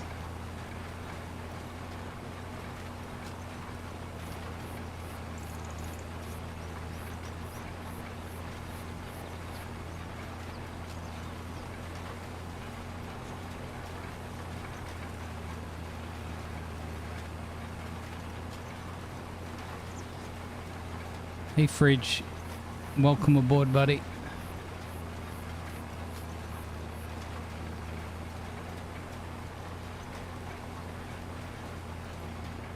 Yeah, I'll have to have a look at that mod because I do like me a bit of an overview. Oh, that's close on.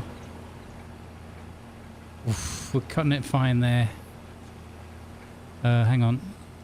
I'll put the other leg out. Okay, then we're going to drop down and go.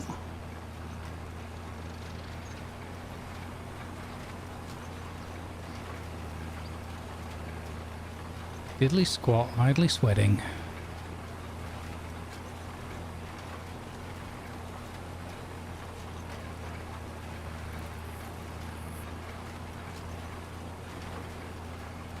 I do feel like, because I'm on the cusp of season 5 now, I do feel like,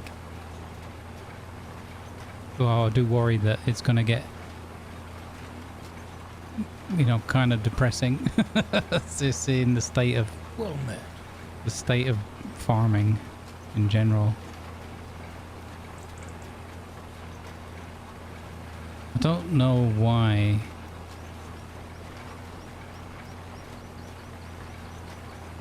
I don't know why politicians hate farmers so much, but they seem to have a real passionate disdain for them.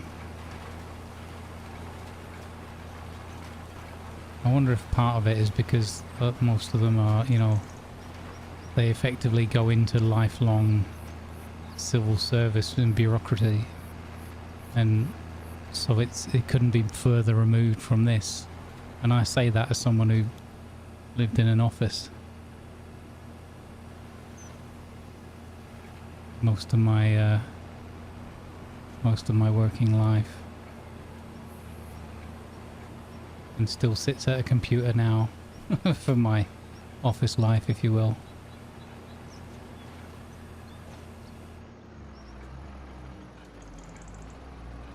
I think they should do more to educate, and I feel like it's one of those things where I almost feel like, you know, rather than military service. Oh, I did it again! I forgot to turn the flipping thing back on. Probably everyone should have to go and spend like a year on the farm.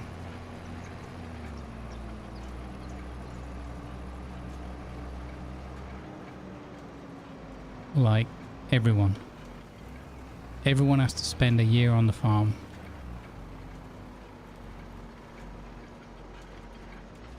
For like a minimum wage thing or whatever.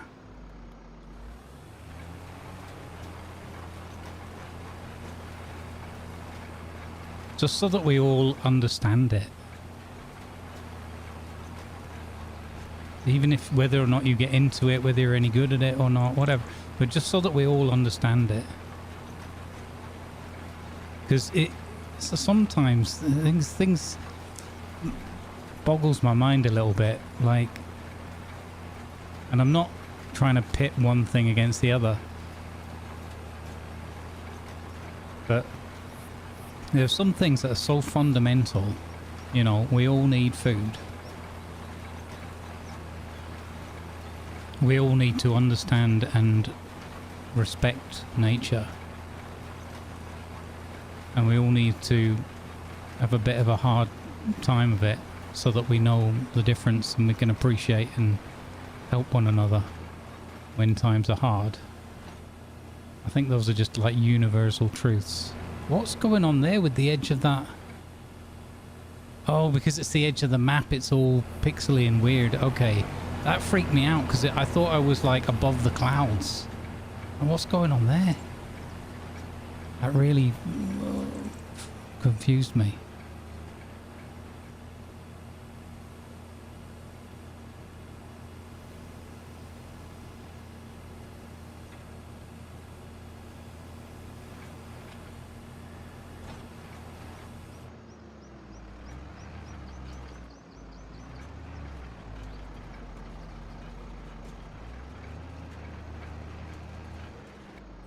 Is it on? Is it on?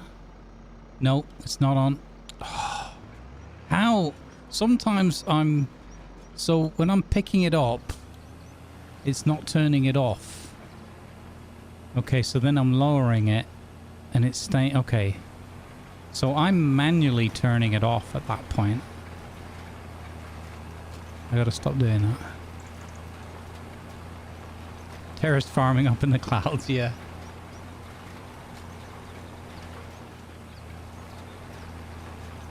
Yeah, I love that there's charities and schemes and things that do that. And I know an onus of it is on, you know, society in general. But that's one of those things where I think that shouldn't be a charity thing. And I know you don't want to take people's freedoms and liberties or whatever away. And there'd probably be like a form you could fill in, like when you didn't want to do PE at school, so your mum was still washing your kit or whatever, and then you just have to do PE in your underwear because tough. But you know, and I'm not, I know there's circumstances and whatever, but I just feel quite strongly, given the state of things, and more from a social fabric point of view as well, to have those common understandings.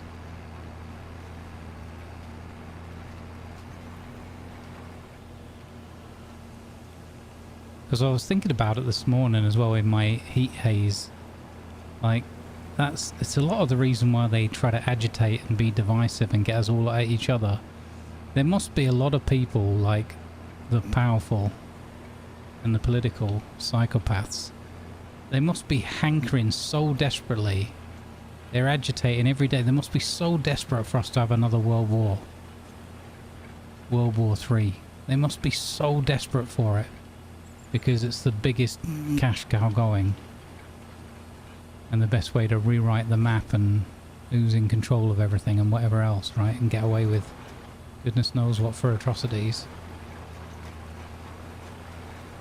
And I think that's why they do it a lot of the time. And it's a testament, in a way, to humanity that we don't... I think they're going to have a really hard time to get the next big war going. Like, that, you know, and I know there's been a horrible war raging, and there's wars, there's lots of stuff, but you know what I mean, on a really, like, smash everywhere kind of way. I couldn't shake this feeling this morning. I was like, you know they want it. They're trying everything, every trick in the book.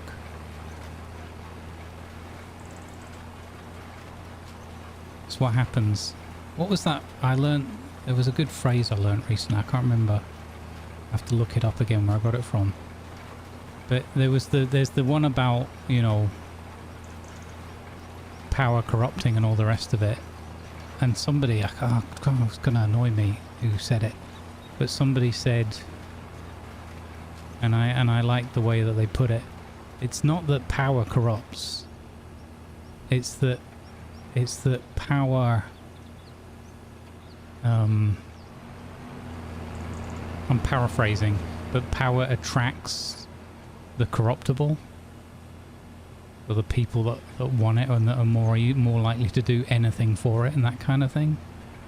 And I thought that's a really, really interesting way of putting that. So it's not the power itself, but it's the power is like a magnet drawing in the people that want to that really hanker for it, hunger for it. And I'm not saying they want to abuse it, but they just will, because they don't have the same you know, moral compass and ethics, and just even if, you know, you look at some of those leaders and they are psychopaths. They are. You can just tell. You can see it. You can see that glint in, or that deadness more in their eyes when they're talking about anything, but especially when they're talking about things that, you know, should emotionally move you. And it's not that they're being tough to get through it in that regard, although that's how they like to market it. It's because they're dead inside. I really shouldn't be streaming in this heat, man. I'm spouting all sorts of nonsense. Let's get back to farming. God. Exactly. It's the ones you want in charge are the ones who don't really want to do it, but they see and feel and are passionate about the need. They're like, this is going to go horribly, horribly wrong if I don't, you know, stuff's already going horribly wrong. It's horribly out of control. People are suffering. Let's do something about it.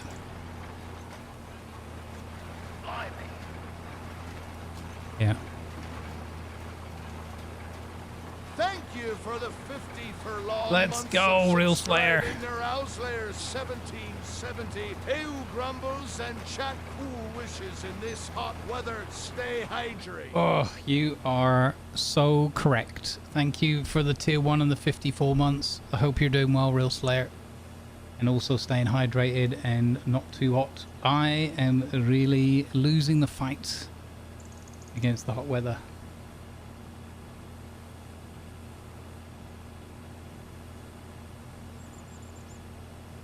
I have 2 more nights of this, at least.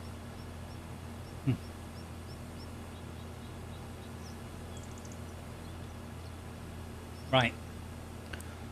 That's breakfast break. I'm going to get a break. I'm going to stretch my legs and get them ice packs on me.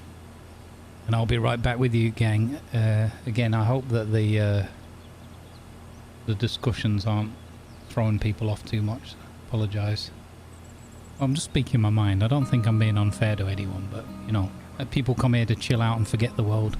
I don't want to be rambling on and on about it. All right, let's go.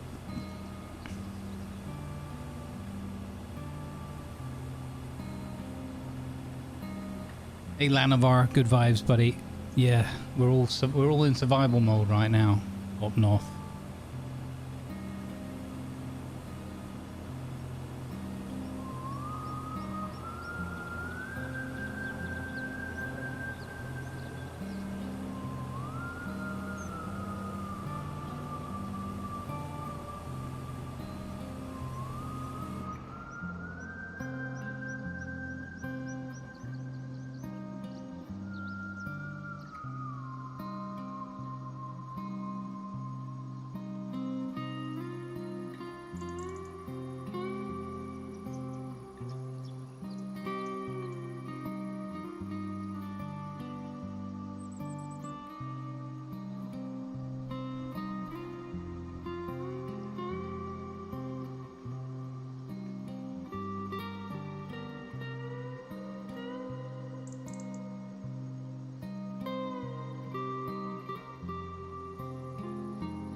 Alrighty, I'm back.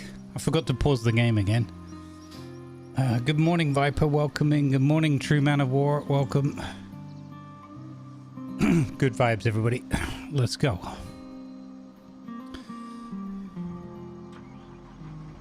I did remember to turn the tractor off. So that's kind of good. It's a little bit good.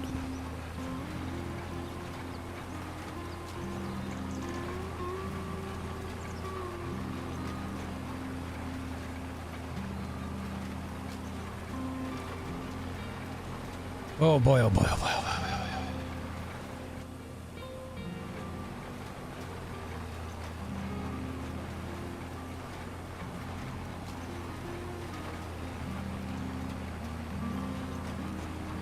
boy. All right, so what we're doing is laying down the grass in this field. At the top, we're gonna then, once we've got a harvest of this March time, we're gonna cultivate the field and put potatoes.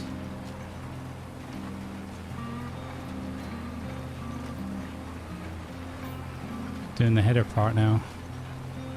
I need more power. I need the Lamborghini. Yeah, so we're gonna that's what we're gonna do with this field, and then we've got to go and plant some. We've got barley, wheat, and then some more grass to plant. So I think we'll probably do the oh, the camera's struggling because it's the edge of the map. Okay.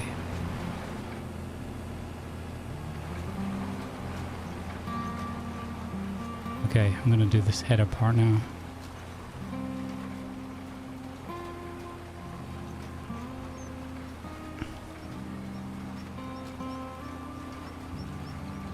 Don't really need those guidelines as much. We've got good visibility. I can see quite well where we've gone. Clouds outside and the temperature on your window dropped 5 centigrade. Nice. 5 degrees. Nice. Hey, that's awesome, Gamo. I was watching the clouds and whatnot with great intent. And I did see that the stuff that was going over Scotland and quite a bit of the UK looked like it was then curving off over Norway and Sweden and whatnot.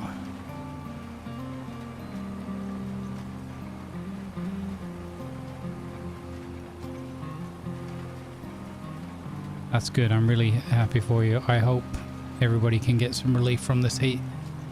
I know several parts of the UK already have, so that's great news. Hey, you TC, how you doing, buddy?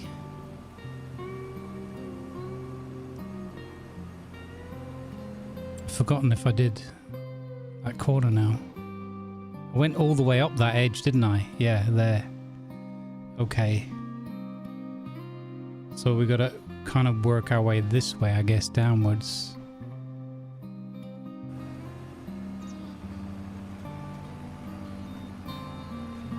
Alright, I'm just doing my best. Doing my best.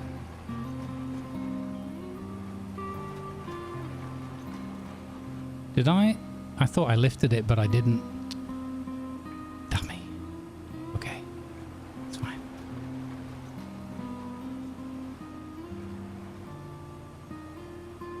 ATC, good to see you, buddy. Weather for Oldham, clouds. Conditions are partly cloudy with temperatures of 23 degrees. Nice. And a decent wind. Quite a lot of humidity, but... Oof. 23. What I'm really looking forward to, as I said before, is the nighttime temperatures to go down. Because that's the only way these houses can let off their heat.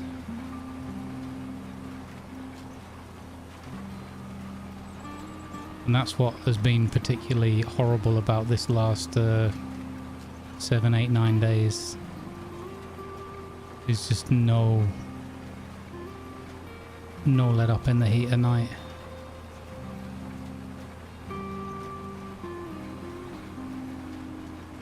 You still got 32? Yeah. I got... Let's see what the current number is. Let's see. I got 38 with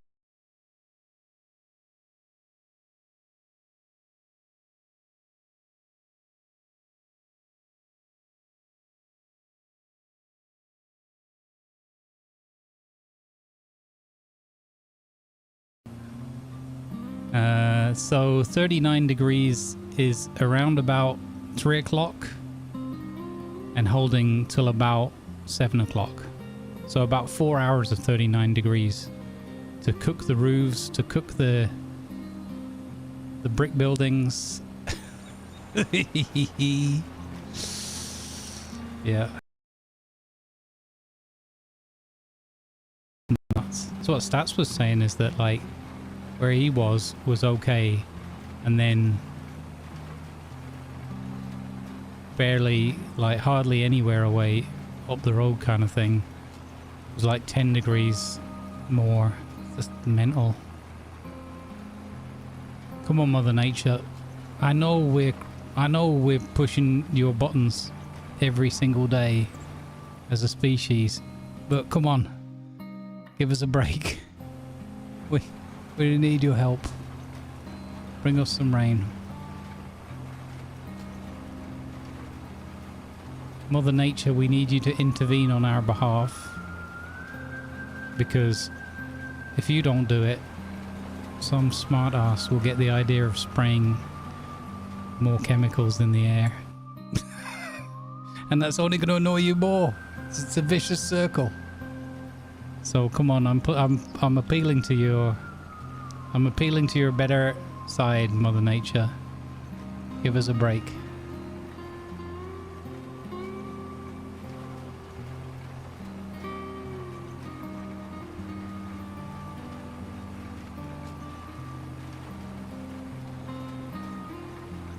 Yeah, it's like, it's really kind of spooky when you look at the heat like across the board.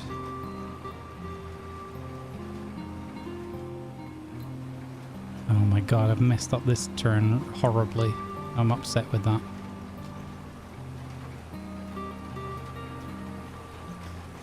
Yeah, more screams from Caleb somewhere.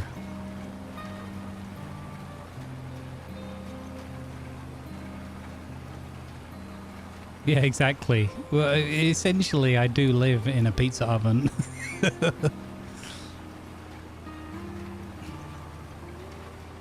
I am being slowly...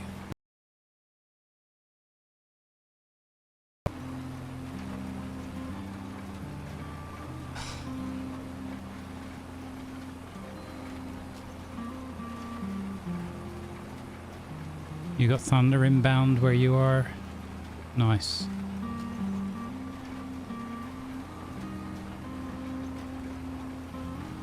Come on, Mother Nature. Don't let the meteorologists have all the fun. They've had their record. They've had their records or whatever. Now it's time for... It's time for some relief.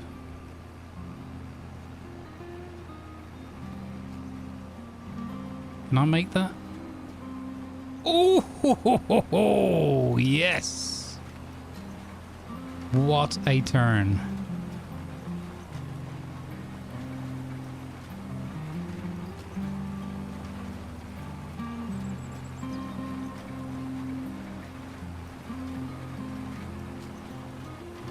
Do do do do do do do.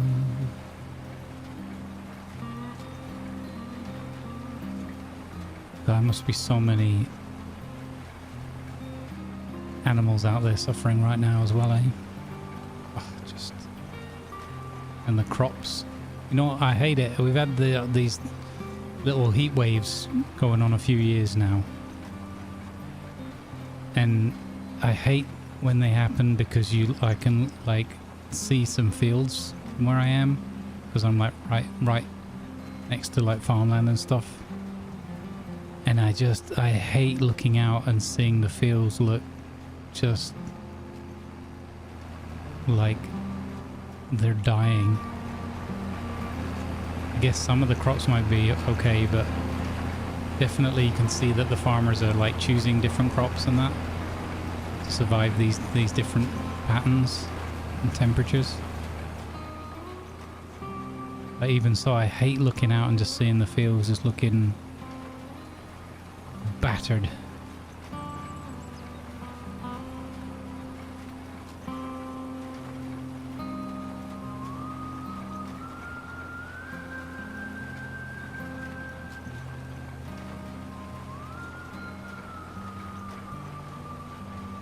Yeah, pick the wrong weather every day for a living. It must be quite a fascinating sort of science and profession to be in, like if you're serious about it. Because everyone's got a bloody opinion on the weather. And there's so much, you know, BS and people with things to gain and to lose about it as well. It must be fascinating, if not incredibly frustrating. I would imagine working in any scientific capacity must be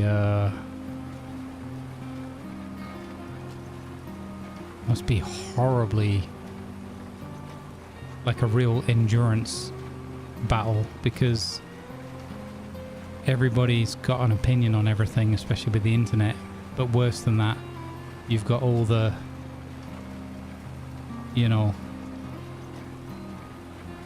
the big financial interests and governments, and aligning with them a lot as well, because they're getting their own pockets lined, or they're lined up for a job after they've finished their term and all that kind of. It must be horrible to be like just a factual oriented scientist. It's like, well, this is what it says, because this is what we can measure and demonstrate repeatedly, so these are the measurable facts. You know, and then have somebody just look at them and be like, all right, yeah, thanks for your report, and just bury it, or even worse, like discredit you and all the other stuff. Oh, what a time we live in, eh? I mean, I know that's always happened, but just the sheer scale that it happens on now must be very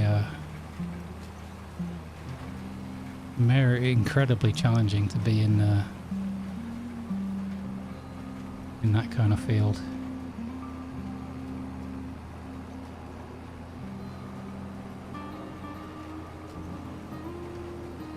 It's getting the weather right for the next day is 80% chance, and by the third day 50%. Yeah, I don't know. Guess just so many factors.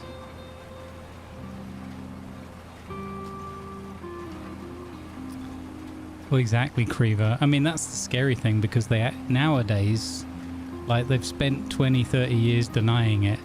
Nowadays, they actually admit that they experiment with the weather, right? Now they actually, like, legally admit that they do it, having denied it and tried to get everybody labeled as a lunatic, whoever suggested it in the past. And now they're like, oh, that stuff, yeah, we do some of that, yeah.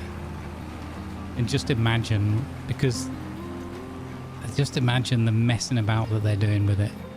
I know you've got to experiment to learn and what, you know, and evidence things and whatever, but just imagine the amount of messing about they've done with all that stuff, spraying chemicals and all the other stuff. I'm gonna just gamble here. It's only grass, so I'm gonna gamble on the basis that while we're drilling seeds in, we can't be damaging the crop. because that's the only way I'm going to realistically do this without losing my marbles.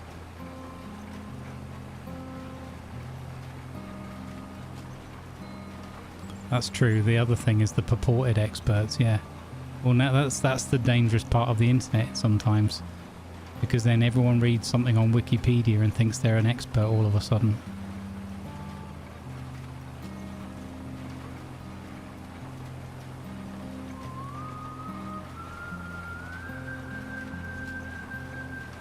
Exactly. And the crazy thing is that the really crazy thing I find is that anyone who doesn't believe that some of that stuff's happening to some degree, like they're really, really convinced that no, they wouldn't be doing that. Okay. Sure. Jeremy found himself completely baffled by pig anatomy, culminating in the incredibly specific and bewildered question, did you count the pig's nipples?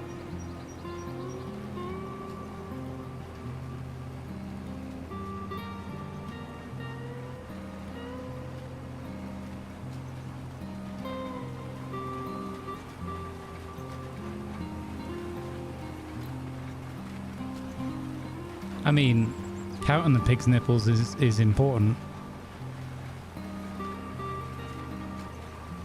Because if they're having a litter that is beyond their nipple count, then, yeah, some of them little piggies is going to be in trouble.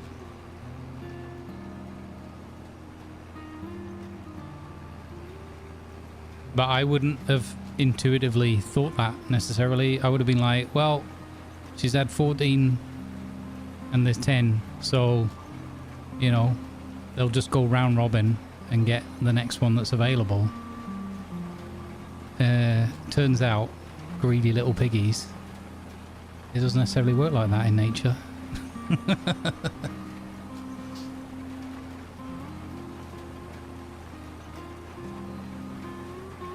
Yeah, exactly, Viper, yeah. It was sadly like a sign of my cynicism these days, but like even when you sent that bit of data through on the weather thing in response to my joke,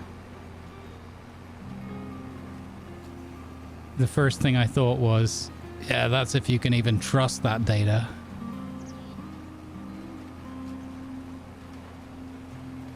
And sometimes they don't even just, I mean, they manipulate in lots of different ways. One of the classics is they just stop counting things anymore. We're just not going to record that data anymore. Why? We've got more compute power and databases and analytics and anything than ever before. Yeah, we're just not going to count these numbers anymore. But are they still relevant? I mean, I guess, but we're just not going to count it anymore. But if you don't count it anymore, then we'll have a gap in our data and therefore our knowledge and understanding. And it doesn't take very long to sort of see, oh, okay, there's a bit of a pattern here.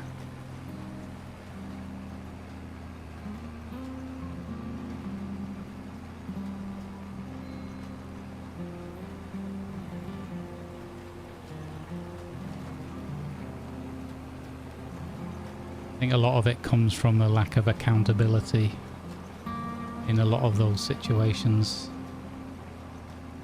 I think if people were truly held accountable for what they were doing, I mean, you still need to not employ psychopaths in those positions.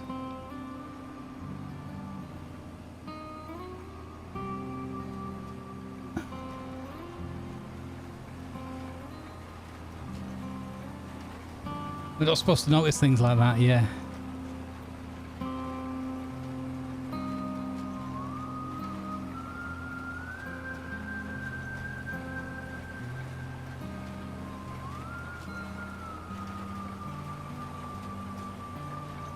I mean, really, one of the, I don't know. Let's not go down that rabbit hole. I'm gonna claw myself back from a rabbit hole because I do think it needs talking about, but I don't necessarily think we need to be doing it while we're just here chilling out farming. I'll come back from the edge Okay, right. I think we can consider this field done.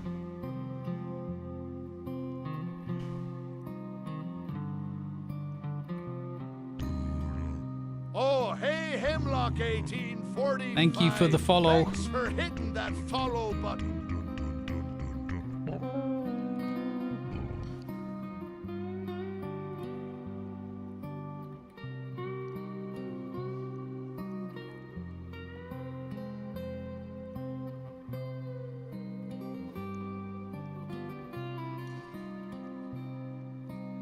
Thanks for the cheer joint.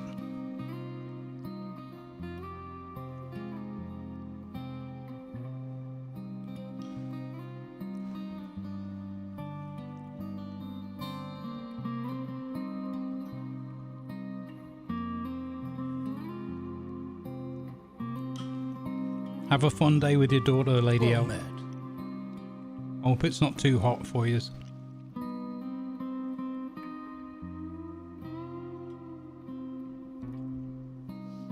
Thanks, Join. I appreciate that, buddy. Thank you, my man. I'm not that good at video games generally. We all know that, and I don't mind that. It just is what it is. But especially in this heat, it is. I am on the struggle boss. So if I go down there, and we can get to field number 6, and we can do barley and wheat. So can I? So should we have let's have a wheat field next to the potatoes. That sounds like a good bet. And then we'll do barley in the one below, which is slightly smaller, I think. Hey Shion, well met.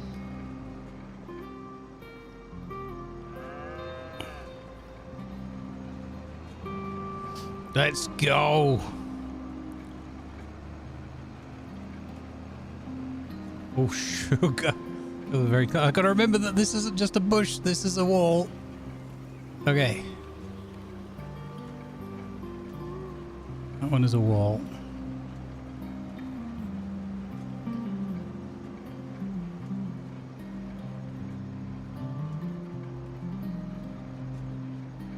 Okay, nice. Alright, look at this beautiful long field here. I like it. So we're going to go in a little bit, a couple of lines from the top and from the side. I mean, that's more than a couple of lines, but it's okay. Yeah, okay. Because it's going to narrow out a bit.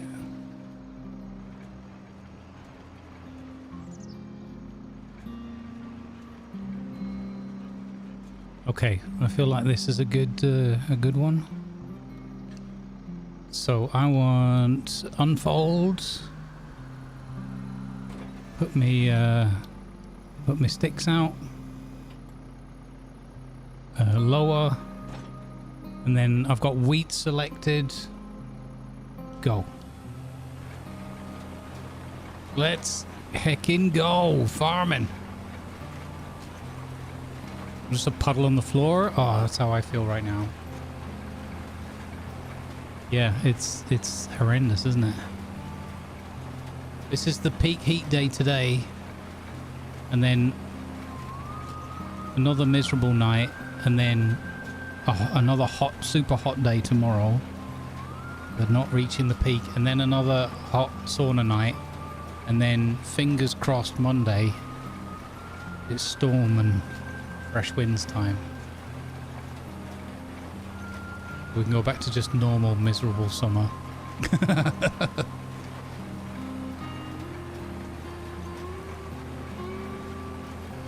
Let's go, gang. Good vibes, everybody. Appreciate you hanging out with me. Appreciate your patience with my little rants and things. Appreciate you hanging in there as well with the change of schedule. I know it doesn't suit everyone, but it's just needs must right now. We might have to go and get some fuel after this field. Or at least these two. That's going to be horrible because fuel prices.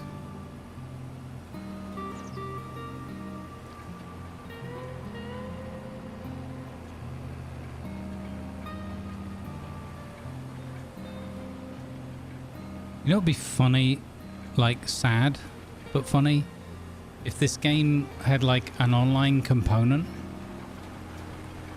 where it took like real data from your region or whatever, and then suddenly all the Steam reviews were getting bombed and people are like, what's going on with our game? And it's just because it was using real life pricing and whatnot, and so everybody's farm in the game was going out of business.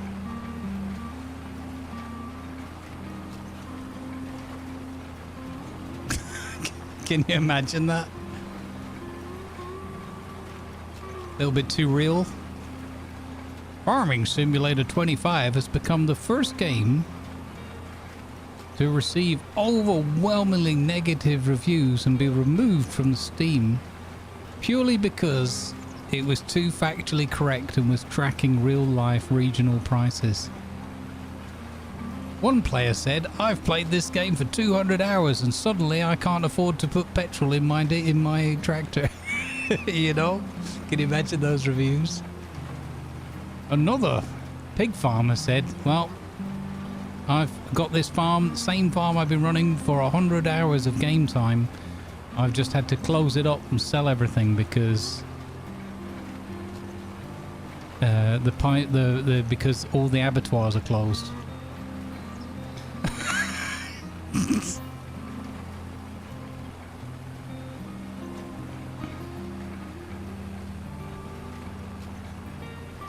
You're getting your first heat wave next week? Oh, jeez. Well, watch out. Prepare as best you can.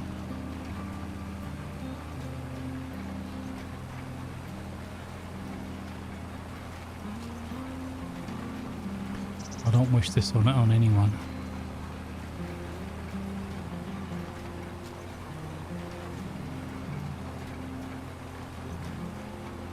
Yeah, gee on it. That feels like what it's been in my apartment for the last week.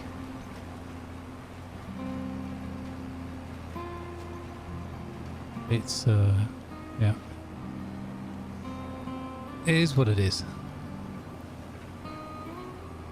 Oh, fiddlesticks! Just because I went to move the old doodad there. Okay, we're good. We're back on target.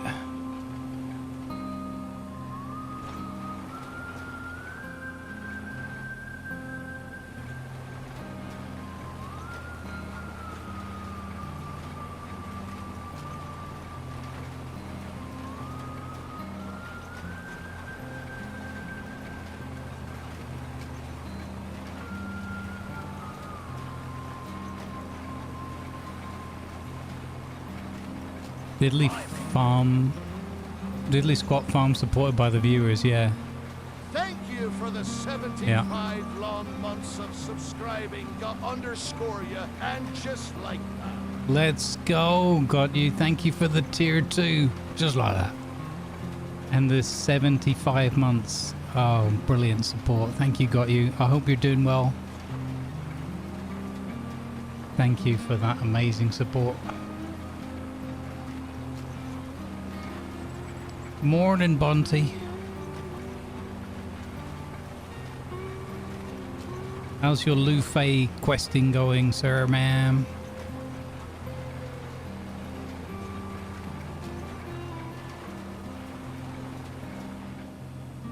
Oi, oi, oi, oi, oi. Hang on, I missed some chat there. Almost done, nice.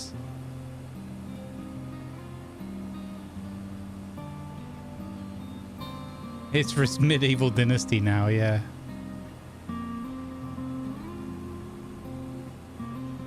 Yeah, it's insane. I'm glad the weather's broken for you, Finn. For everyone who's got the weather break that they need, I'm genuinely super, super happy for you. This is I consider this a deadly heat wave.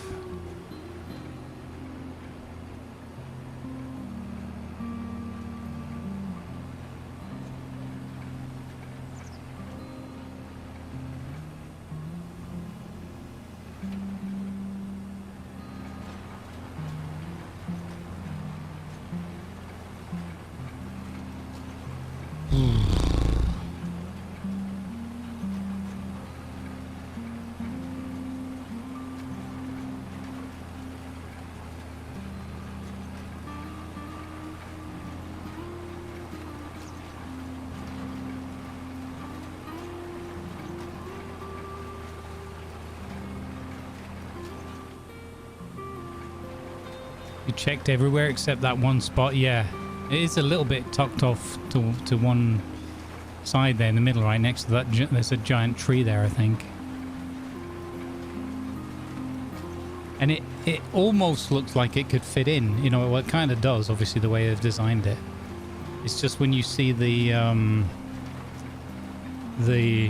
giant alchemist pot, and then you see the plant is a very extreme, exaggerated version of what you might see. Thanks for the raid, Fay Grumpy Bird, and welcome you 76 lovely. Oh my god, it's that Grumpy Beard guy. Let's go, everybody. Give Grumpy some love, some huge hugs.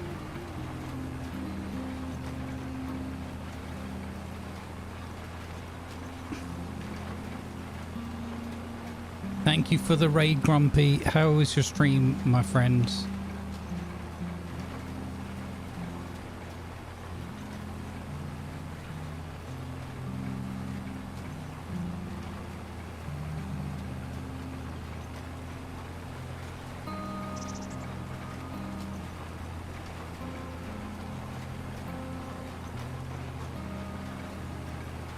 Alright, let me stop here for a moment so I can concentrate.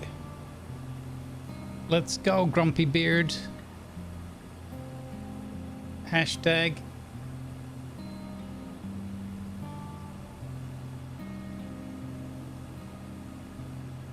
I am not singing all of that. That is, yeah, classic.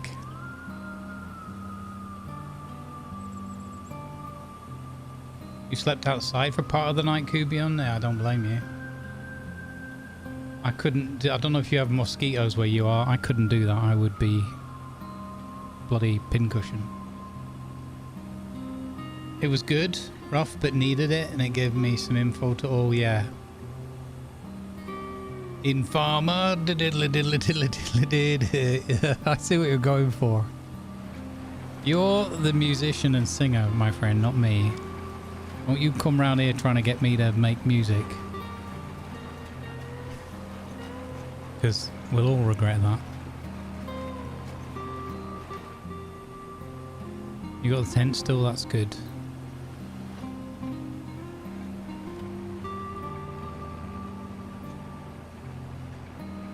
So my dear friend the Grumpy Beard here in the chat had a long-awaited and very intimidating appointment with the doctors yesterday about his chronic cancer situation overall, and yeah, you know, life just knows how to kick you sometimes when you're down. It was some good news and some bad news. I'm sure it's on his Discord as well, or will be, and he was live just letting the community know. So please give the man some hugs. Big hugs to everybody, because we're all in this life game together, right? And sometimes it's alright and sometimes it's not alright. And everybody's got to find their path and their way through it.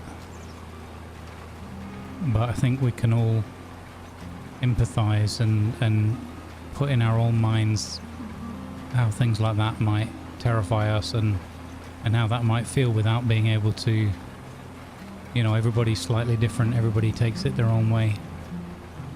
So give the man as much love and appreciation as you possibly can.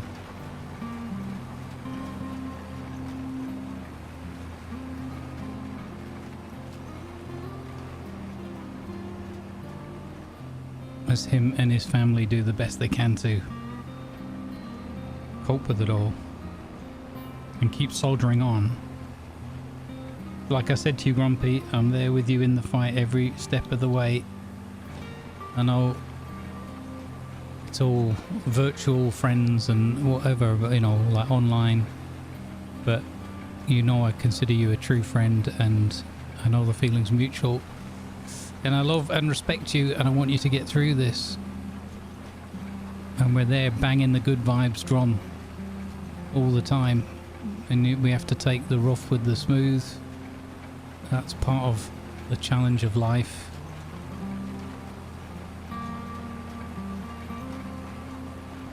But I think I admire and respect so much you and Mrs. Grumpy for the way you're going about it and being open and honest and just sharing the experience where you can so that other people can be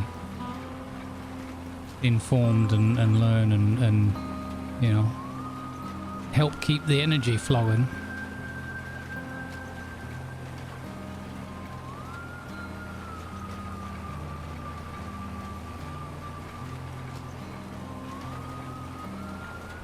You do a brilliant job, and I know that sometimes you'll see that and sometimes you won't see that and you won't feel it, but trust me, you do.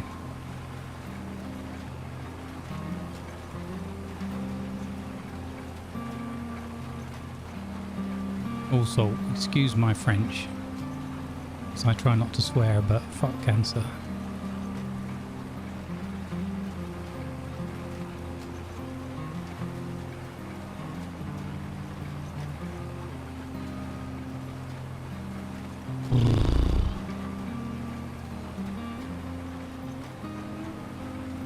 Brothers of the farm rejoice, plough, plough, plough with me. Crank your tractor, raise your voice, get that hitched on to me. I like that, that's good, it's a good start. Do do do do do do do. If only I could play Diggy Diggy Hole without getting DMCA struck, eh? What a world we would live in. What a world we could live in. I am a dwarf and I'm digging a hole, diggy diggy hole, diggy diggy hole. I am a dwarf and I'm digging a hole, diggy diggy hole, diggy hole. Yeah.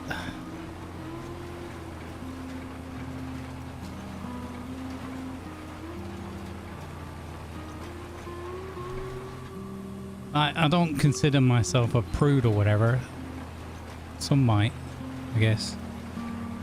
But I don't know. And I don't have any problem with people who have a different attitude towards it. And I've done my fair share of swearing, and I'll still swear on occasion if things really upset me all of a sudden. But I don't know. I guess I just try not to do it too much for my own mental health.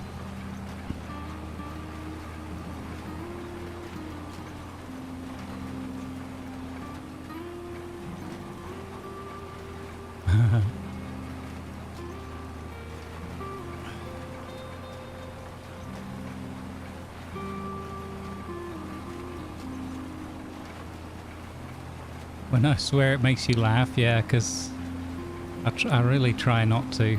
You know, we keep it PG-13 or whatever. I tell you what though, because I've been watching so much Clarkson's Farm,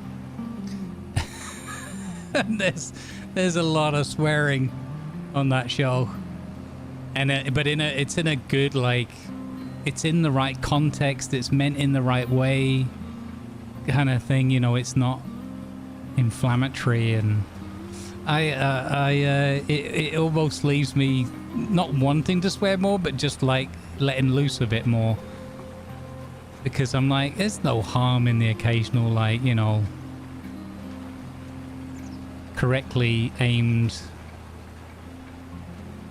you know, F-bomb or like, shit, I've messed that up and stuff like that. But I don't know, I've just trained myself to not do that too much. And then I watch that and I think, you know what, that is exactly how I feel and exactly how I would say that at that moment. There's bits where, like, I don't know, this isn't gonna be Grumbles After Dark or whatever,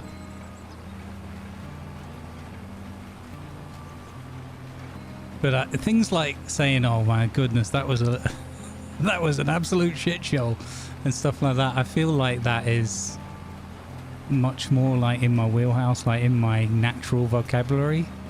And sometimes I feel like I shouldn't always censor myself. And we did try for a while to go family friendly, but when you do go family friendly, it's very strict to adhere to those kinds of things. And I also think that that's arguably going a bit too far. If you can't throw in the odd thing here and there, then it's not realistic. That's just a way of expressing ourselves when we're agitated, or you stomp your toe or whatever.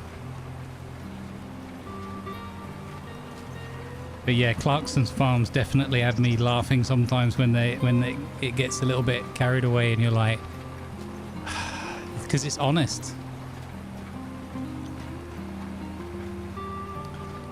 And I kind of like that sometimes. So yeah, I don't have a problem with it. I'm not a big fan of excessive, like when it is every second word or whatever, because then it just more because I have a struggle to maybe follow the point someone's trying to make. Yeah, I guess it depends on circumstances as well, and context, right? If you work on a building site, for example, you better get used to it. Or, you know, a dockyard or a ship or whatever, that's just gonna become normal.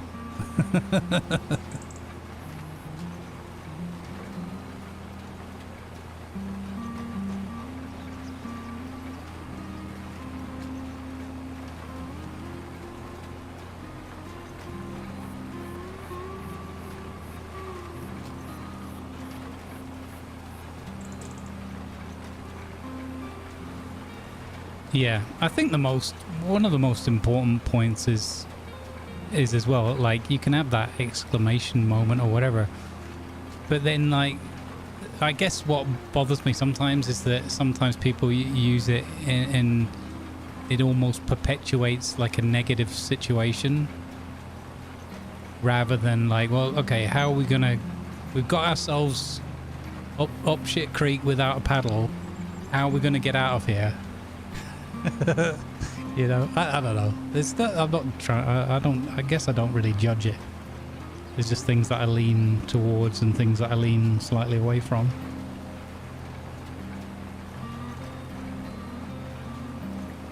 I mean, the flip side is I've been in rooms with plenty of very professional sounding and politely spoken people that realistically are anything but. So there's that side of it as well.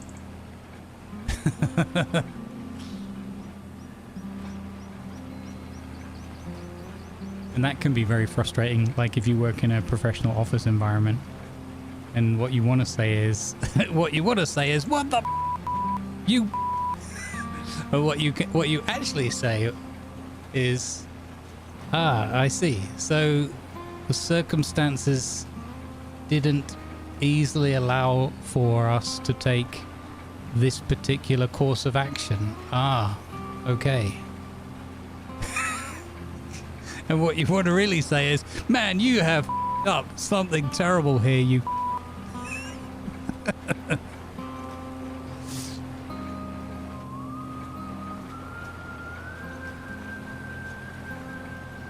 Yeah, I like, you know, that's what I've always appreciated George Carlin's thing about the 7 words you can't say on TV or whatever. There is an element of it which is just like, you know, that's why for me it's always context and intent, right? I don't know. Since all words are just made up stuff anyway, why would we get upset by anything?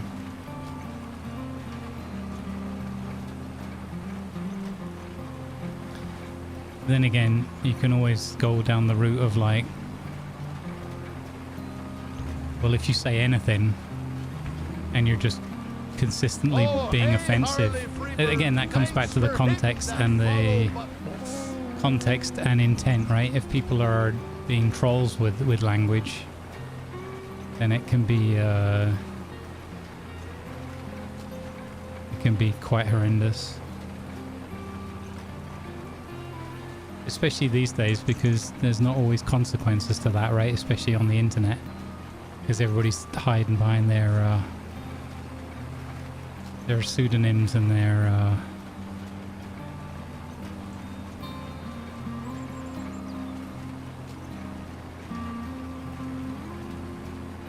like the amount of things that people would say on the internet versus you wouldn't say that to somebody's face or in public, kind of thing.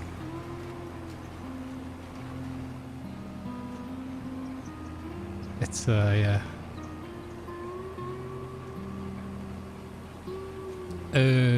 Need to do that. Yeah. Oh boy. Thank you for the follow. Welcome. Thanks for joining.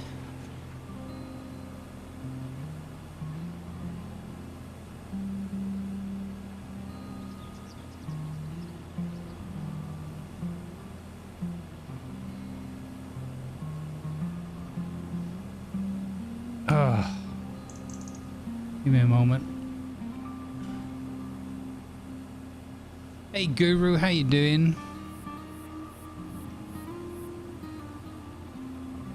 Yeah, I agree with you, Guru, on that. 100%, yeah. Exactly. Everybody knows here when I say fudge, that's one of my favorite go-tos. Because I just don't want to be, like, again, I'm not judging or whatever, and everyone can do what they want. I'm a big proponent of that. If you're not hurting anyone else, just go about your business, it's fine. But for me personally, and I also think because I'm trying to entertain and be funny with it, I think in a way it's funnier when people get familiar and know that when I go, oh, fudge, you know what I really mean. I mean, oh, FFS, I've effed this up again, kind of thing. But I think it's funnier that way, and I think it's yeah, it's something that we all get used to then together as a community and having fun together.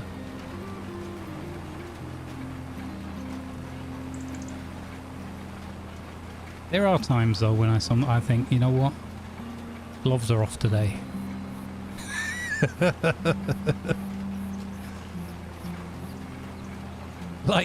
Like for example, when it's 39 degrees indoors and outdoors.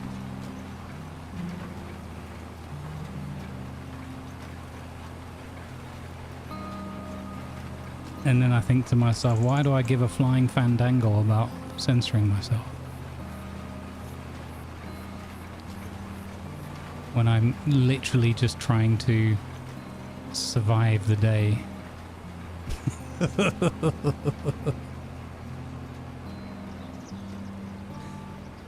I didn't think of it until right now with this conversation, but I think on my gravestone it should just say, oh, fudge.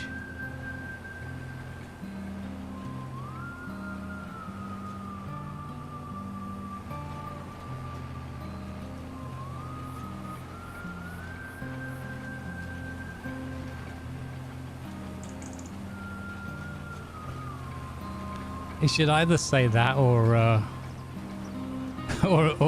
no risk, no fun. You know what? I hadn't thought about this either, but since we're on such a cheery topic, I don't know if I would, but if I do end up with a gravestone, I would like it to just be, should just say good vibes and have the good vibes symbol on it.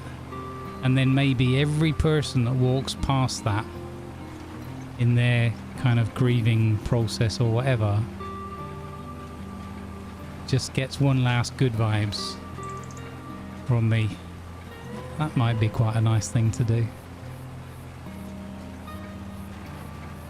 Someone will probably just let their dog pee on it just for the sake of it, but that's life, isn't it?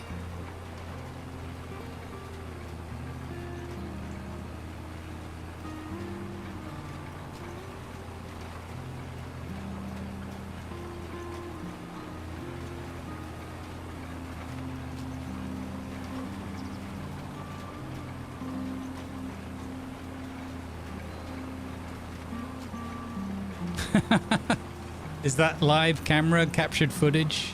Found footage from me as I was taking a tour of the British coastline, like doing the whole David Attenborough thing or whatever.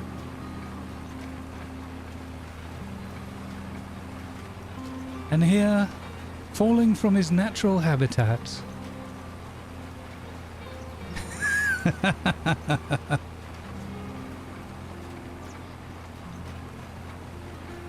Oh my god.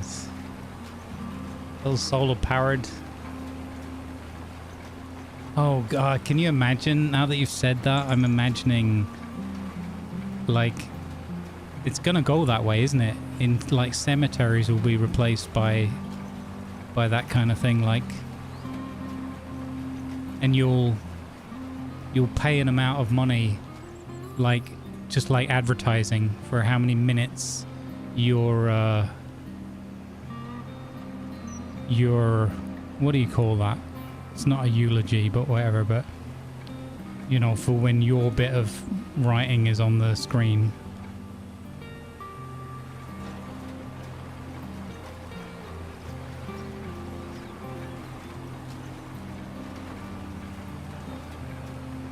Well, you know, if you've seen The Expanse, they've got that bit, haven't they, when all the...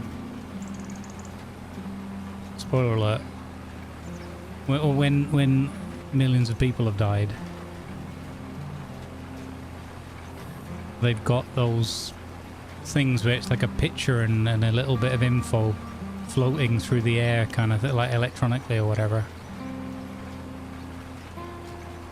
It'll have to go like that, I guess, eventually.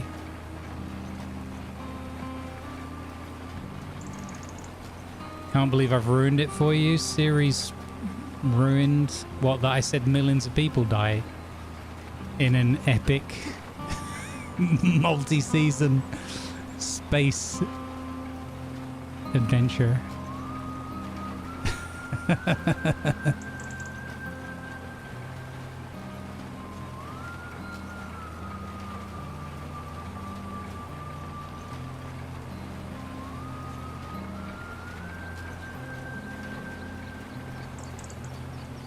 Hey Doc, how you doing, buddy?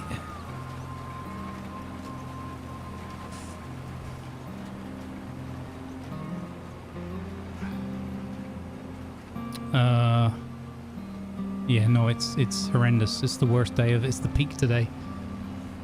Peak temperatures. Peak discomfort. But I'm not letting it beat me. Get wrecked weather. Why would I say that? Why do I always have to tempt fate? I always... Oh, hey, Farmanson to 5 like, days. what could possibly go wrong, Mother Nature? It's 39 degrees inside and out. What could possibly go wrong?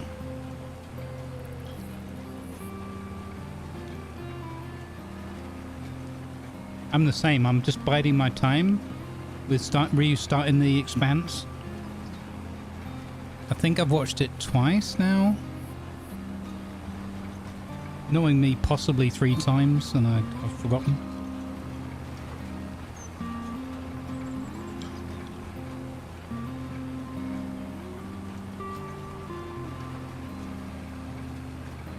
You got 40? Yeah, that sucks. It's proper horrible. Mother Nature, have a word with yourself. Mother Nature sitting there in the corner just shaking her head going, what the f***? You lot did this to your selves.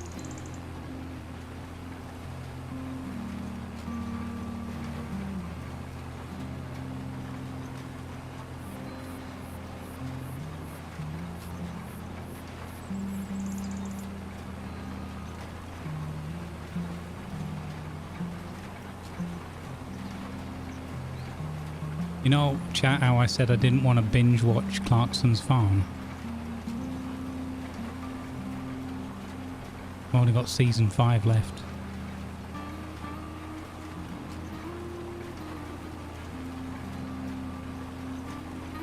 But it like I said, it's keeping me sane right now. Because I'm I can't do anything else.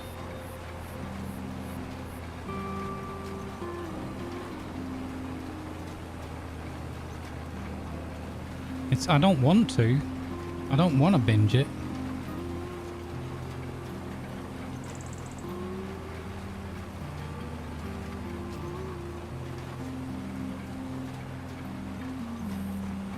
I made a little bit of pasta yesterday with some tomato and cheese. Oh, even just boiling up some water for 10 minutes, you know. I'm like, what am I doing? Questioning my life choices.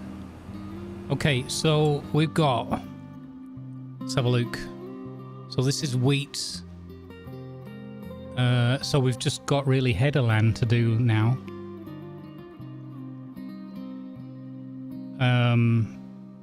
So I guess we do the inner ring. Yeah, we'd see if we can line up like an inner ring and then an outer ring. Okay. Okay. I think... I don't know where I should start. It doesn't really matter. We'll start from up here.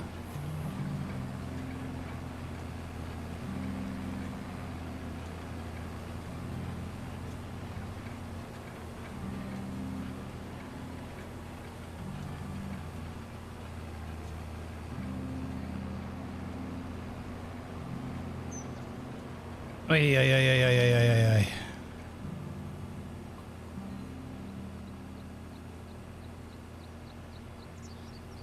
I know, Bonte, I'm not, you know.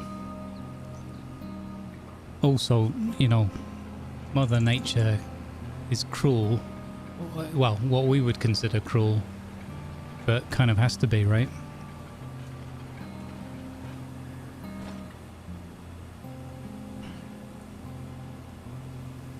I guess we can do that. Am I on now? No, now I'm on. Okay, let's go. We're doing headerland now.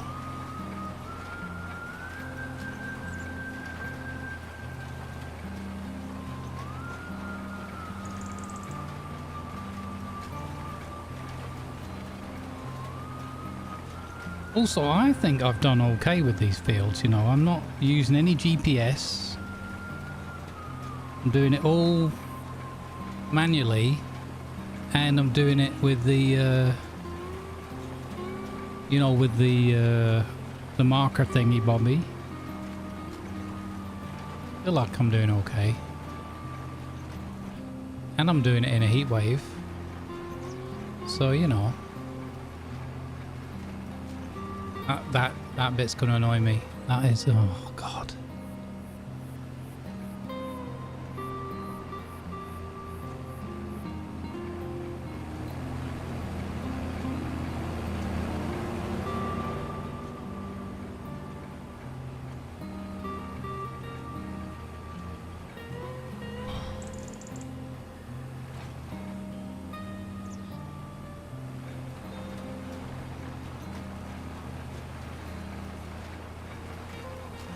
There we go.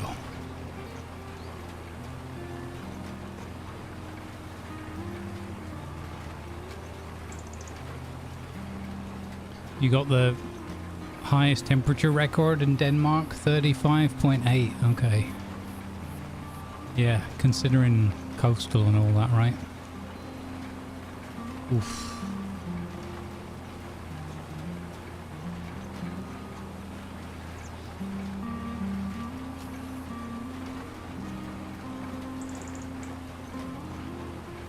Hey Reckless, welcome in.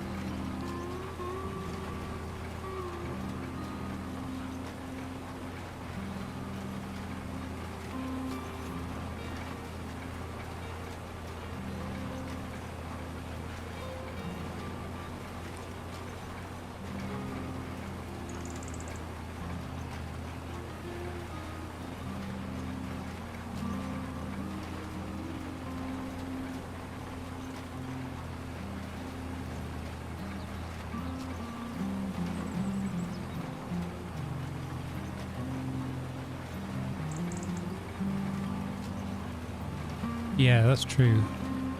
The lime wouldn't make it easy, but we opted not to do the liming on the first run.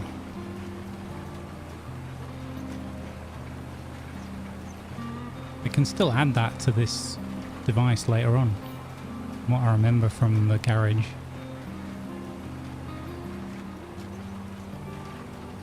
I think the turning is going to be tight.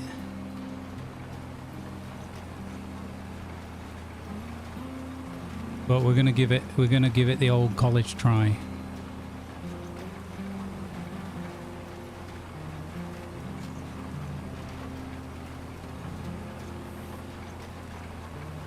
We shall see. My idea was to go like do this inner ring and then the outer ring, but I'm just learning by doing, so I'm sure some bits will work and some bits not so much. I'm not going for perfection, I'm just going for decent, and then we'll learn and see if we can get better over time.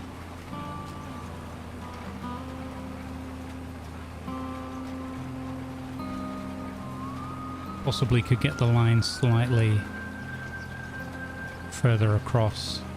One thing that I don't like in this, I'd rather go over that edge a little bit more than ending up leaving like a streak like I've done there. Although I don't think it's not as bad as it looks. But there's more streaks there than I would like, obviously, but that's okay.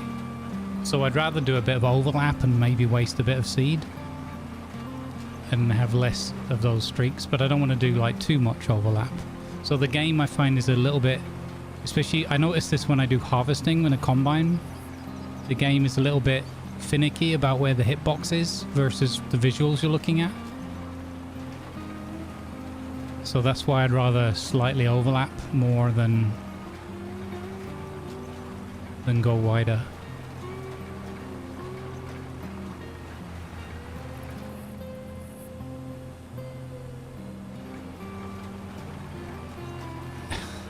Hey wheelchair thief, welcome in. What a name. Rollstool deep. Well, welcome in. Do you specialize in stealing wheelchairs in Denmark? This heat has me Or- questioning my relationship with the sun.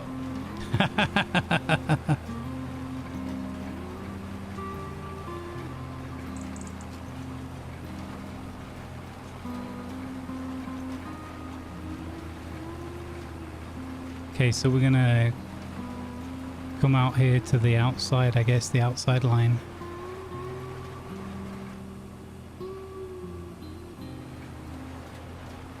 Yeah, this bit won't matter anymore. Oh.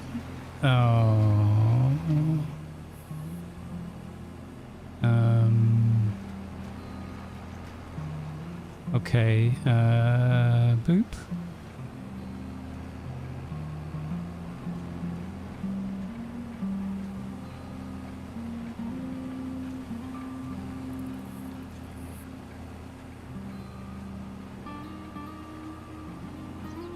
Boop. Nice crop circle there.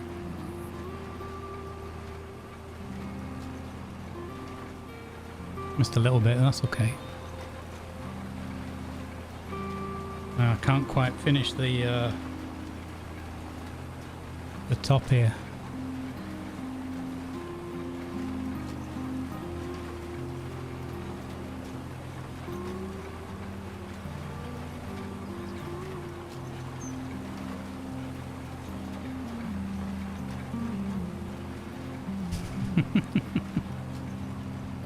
Alright, well, I'll keep that in mind then.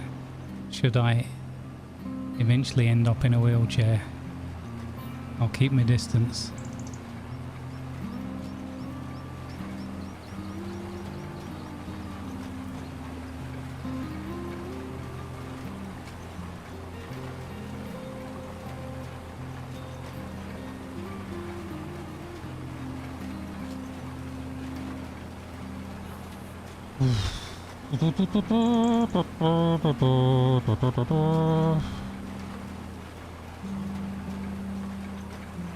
It's too bloody hot.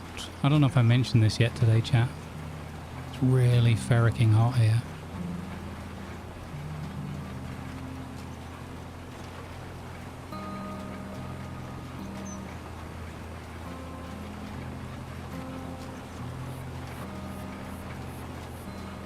Look at this beautiful field. It's 4 o'clock in the afternoon in game, so it really does take a long time. I know we got it on 3 times speed, but I quite like that. It's a good compromise for things like the passive growing stuff and all that to move on. We don't believe we've spoken about the weather? Okay. My bad, Creever. I should. I'll work on that.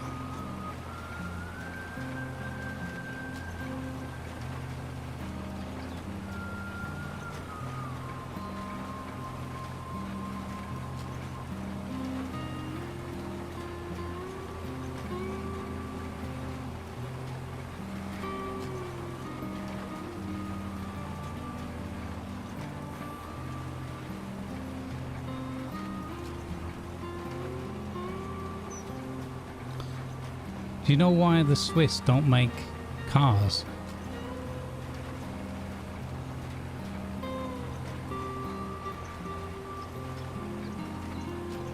Because who wants to buy a car that's always stuck in neutral?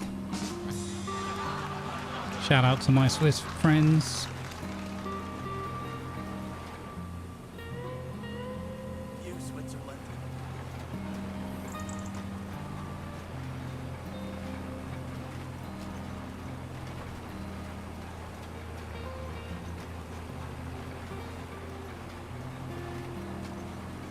Yeah, witch's cackle. You mean that one, or I'm melting? That one, maybe. Oh, look at that, beautiful! I just missed that bit there. Perfect. Nicely done. You could get extra crop yield from gracefully missing corners like that. That'd be good.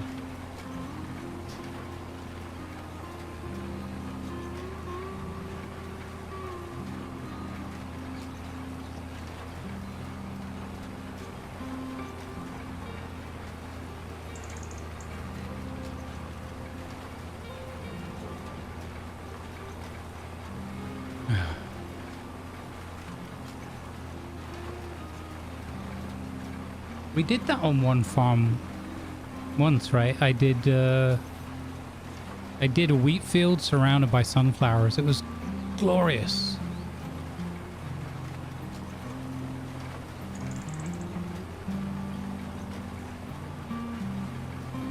You're not wrong. Can I do sunflowers? I can't remember if that was in this machine or not.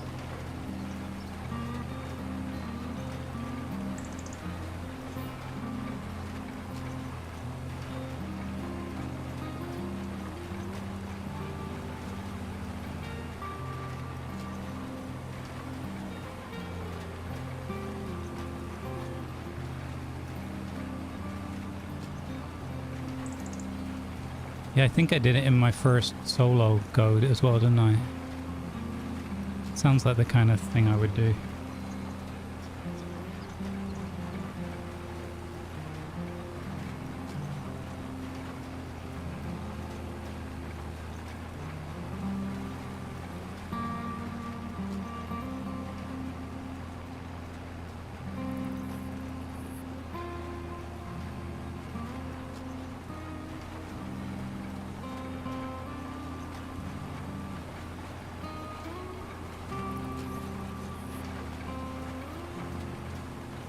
Well, it don't have to take a long time, this farming. That's why people bother. It's a lot of work.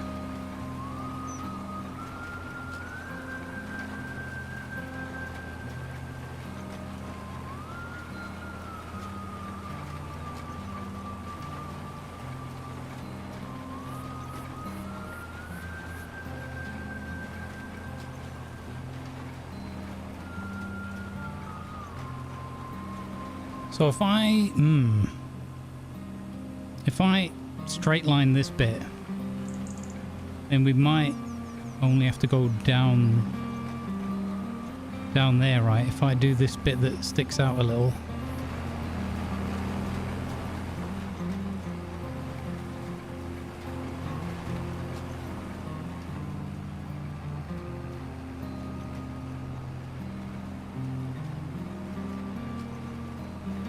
What am I doing?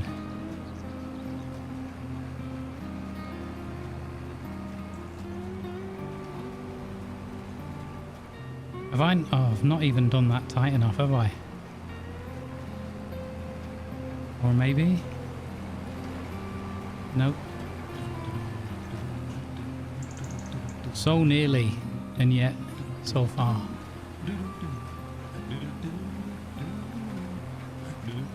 It's fine.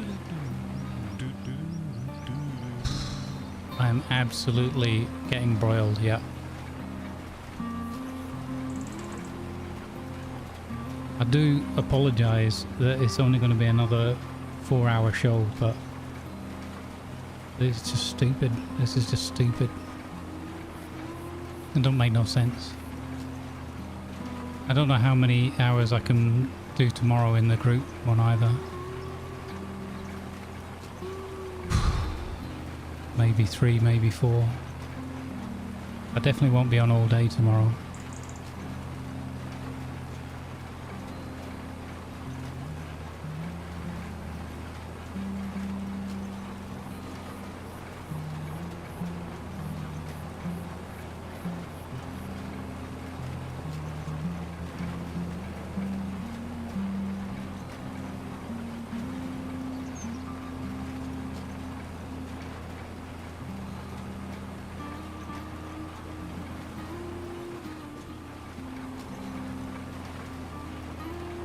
No, this is wider than I thought. We're still going to have to do another strip.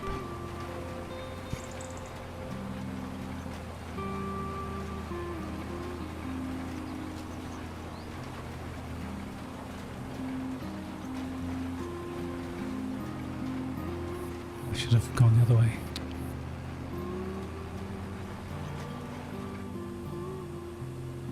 So what have I got left? I've got that bit, and that. Oh god, 3 bloody opposites like that.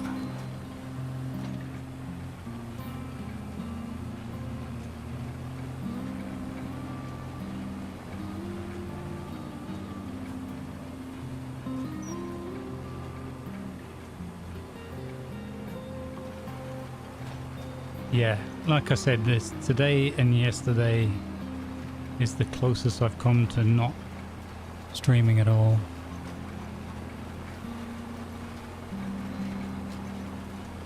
Because it's just ludicrous. Like it's... I know I sort of make a living out of being unsensible. But there's limits to it. I'm not doing any drugs today, sorry. Ugh. Ugh.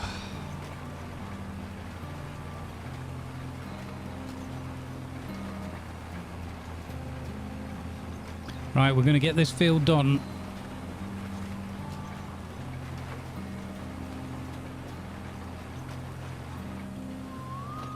And then I'm going to get myself out of the oven because I'm done.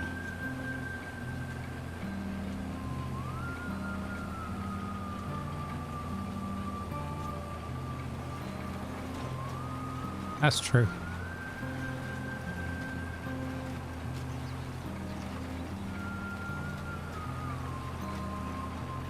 Oh, blimmin' heck. Is this slightly too wide as well? Come on. Come on, game. Work with me.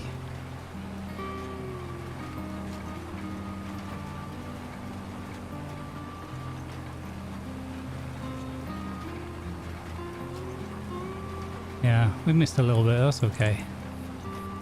We've got most of the field done.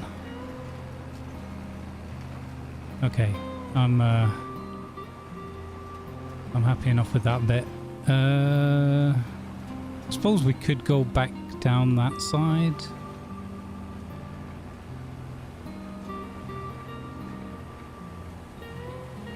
Like this.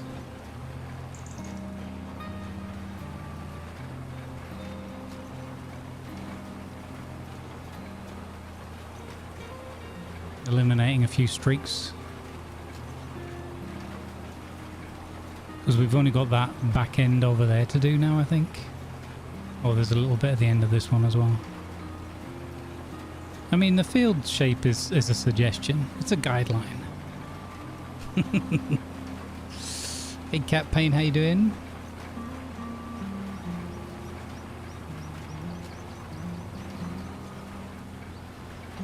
Well, sad that you have to work, but at least you've got aircon by the sounds of it.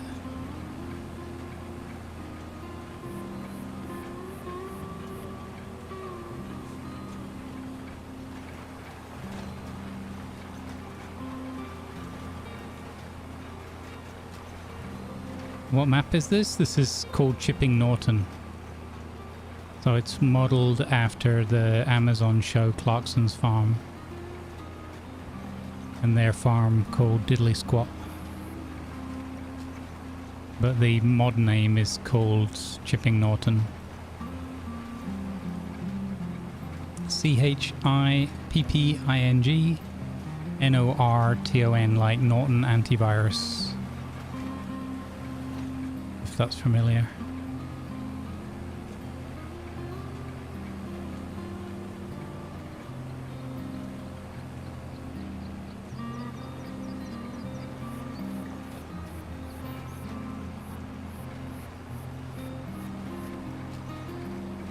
It's slightly less chaotic, yeah. I mean, I'm here giving it a good go.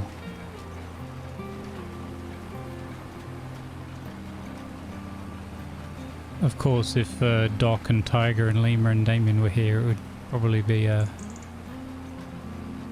right mess.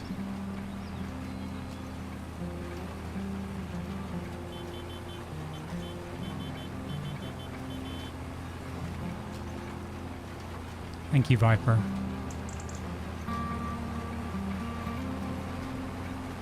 There you go, Levi. See what Viper wrote in the chat there. That's the name of the mod.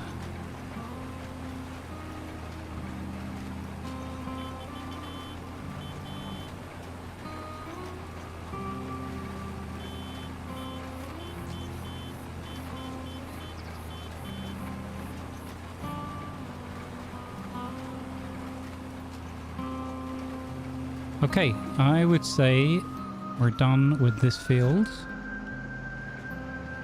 That is the wheat planted.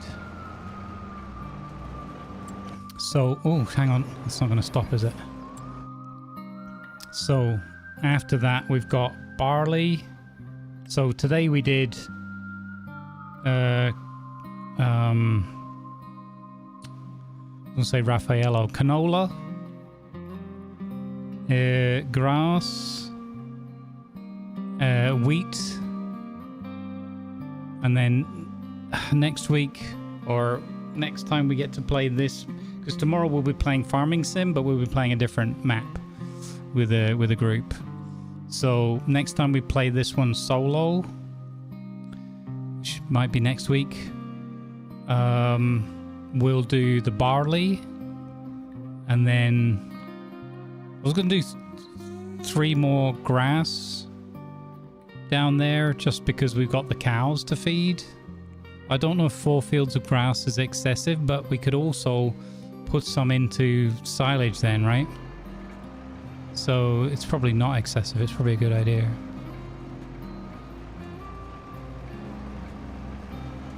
Yeah, like right after stream, my computers go off and they stay off till the next day.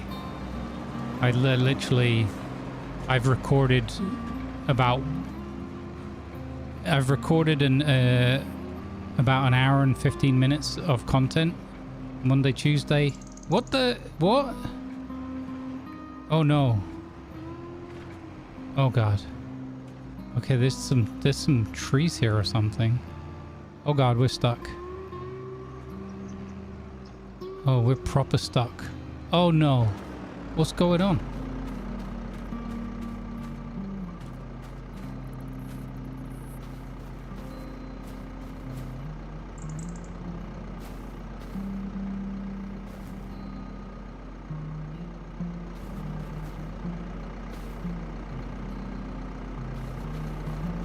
What?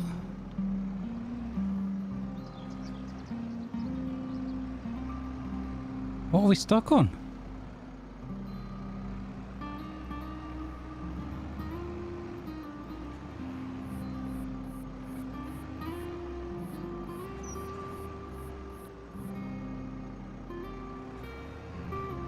Oh dear.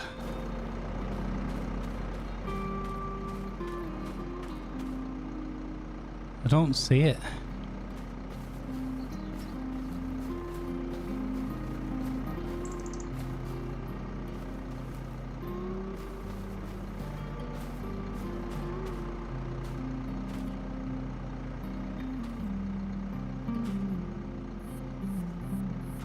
Goodness me. Gerald's left a stone here somewhere.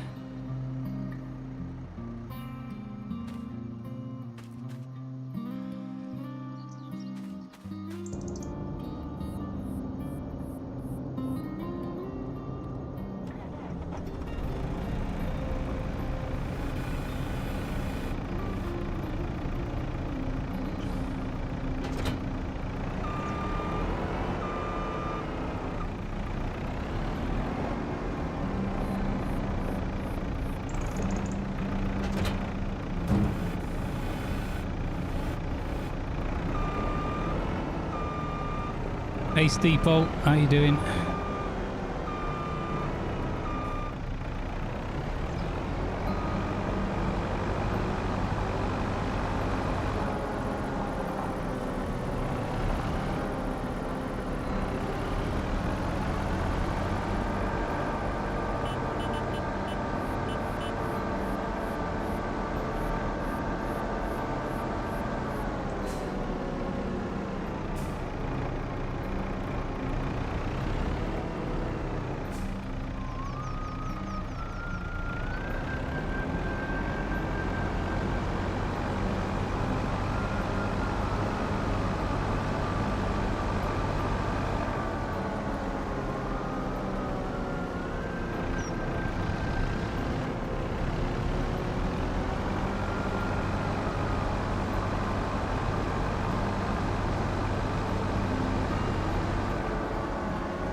Sugar.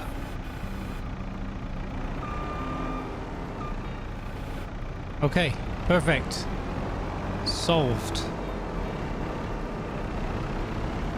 Probably have to take a bit of a hit there on the edge of the field. Unclear, we'll find out. We'll find out when the time comes for the harvest. I'm gonna go out this way. It'd be quicker if I came this way.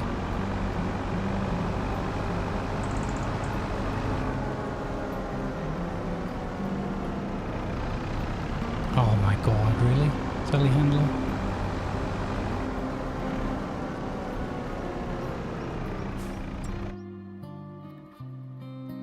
Okay.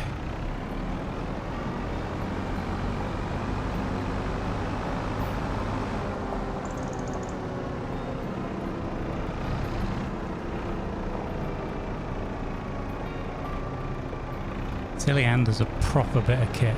I really like this bit of kit. Brilliant.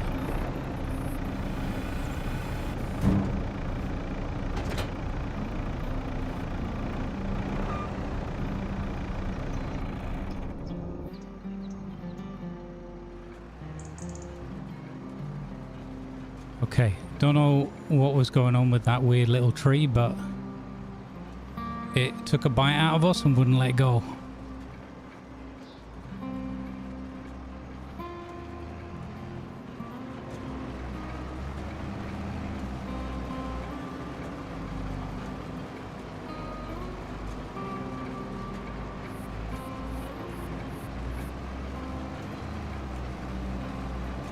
Oh, good day on the farm, that. Very good.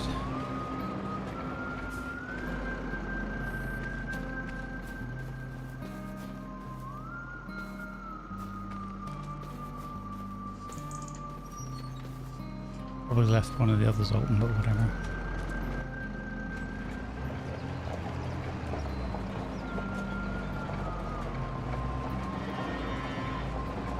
Very good, there we go.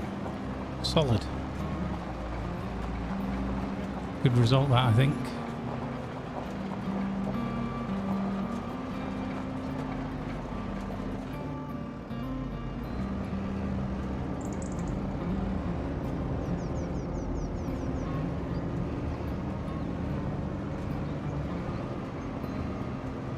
This one's a lot easier to reverse with.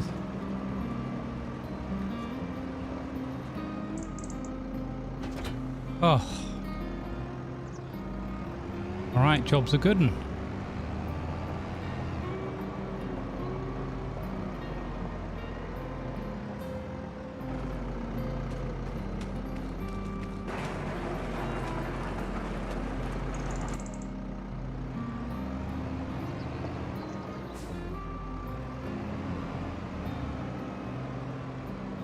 Probably wouldn't park this in here with the fertilizer, right?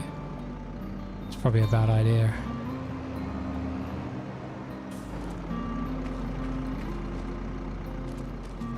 You don't want anything that's igniting anywhere near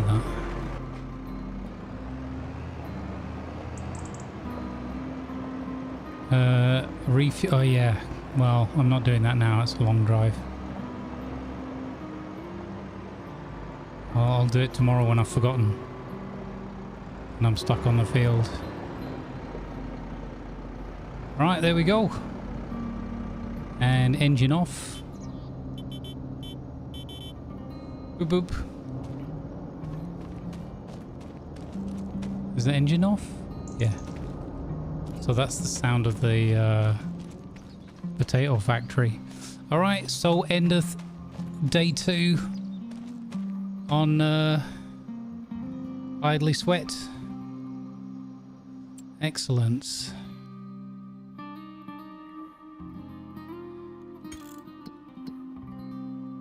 Alright, so next time out we've got day 2 of September. Well, we could probably pick up by getting the refueling, checking on the animals, stuff like that, and then roll the day over or something as we lose the light. Yeah.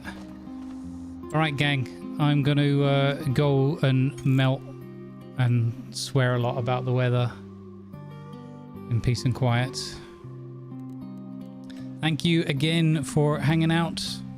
Appreciate you. As always, we'll go on a raid. See if we can find anyone who's on.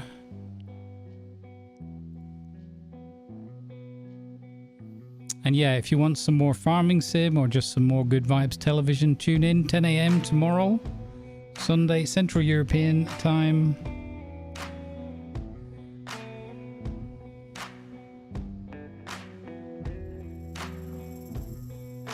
All right, let's go and watch some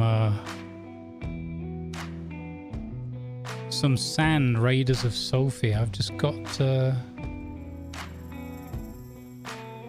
that. Okay. But I just got here. Well, make the weather be proper. Alright. Sorry to anybody just arriving. Good vibes be with you. Alright, take care everybody. Thanks mods as well for being awesome like always. You got 40 today? Yeah. It's awful, Phoebes, yeah. Alright, take care everybody. Remember to hydrate, please. Look after yourselves. Please take this seriously. I'm not your parent or guardian. I'm not telling you what to do. Just please do look after yourself. And I'll see you in the next one. Go hang out with Splatty Platties playing Sand Raiders of Sophie. I've watched some of Cream and Burke and that playing this. I'm not really a shooter extraction type person, but I love Sandwalkers and that kind of thing. So yeah, maybe we'll play some down the line. We'll see. Take care, everybody. I'll catch you in the next one.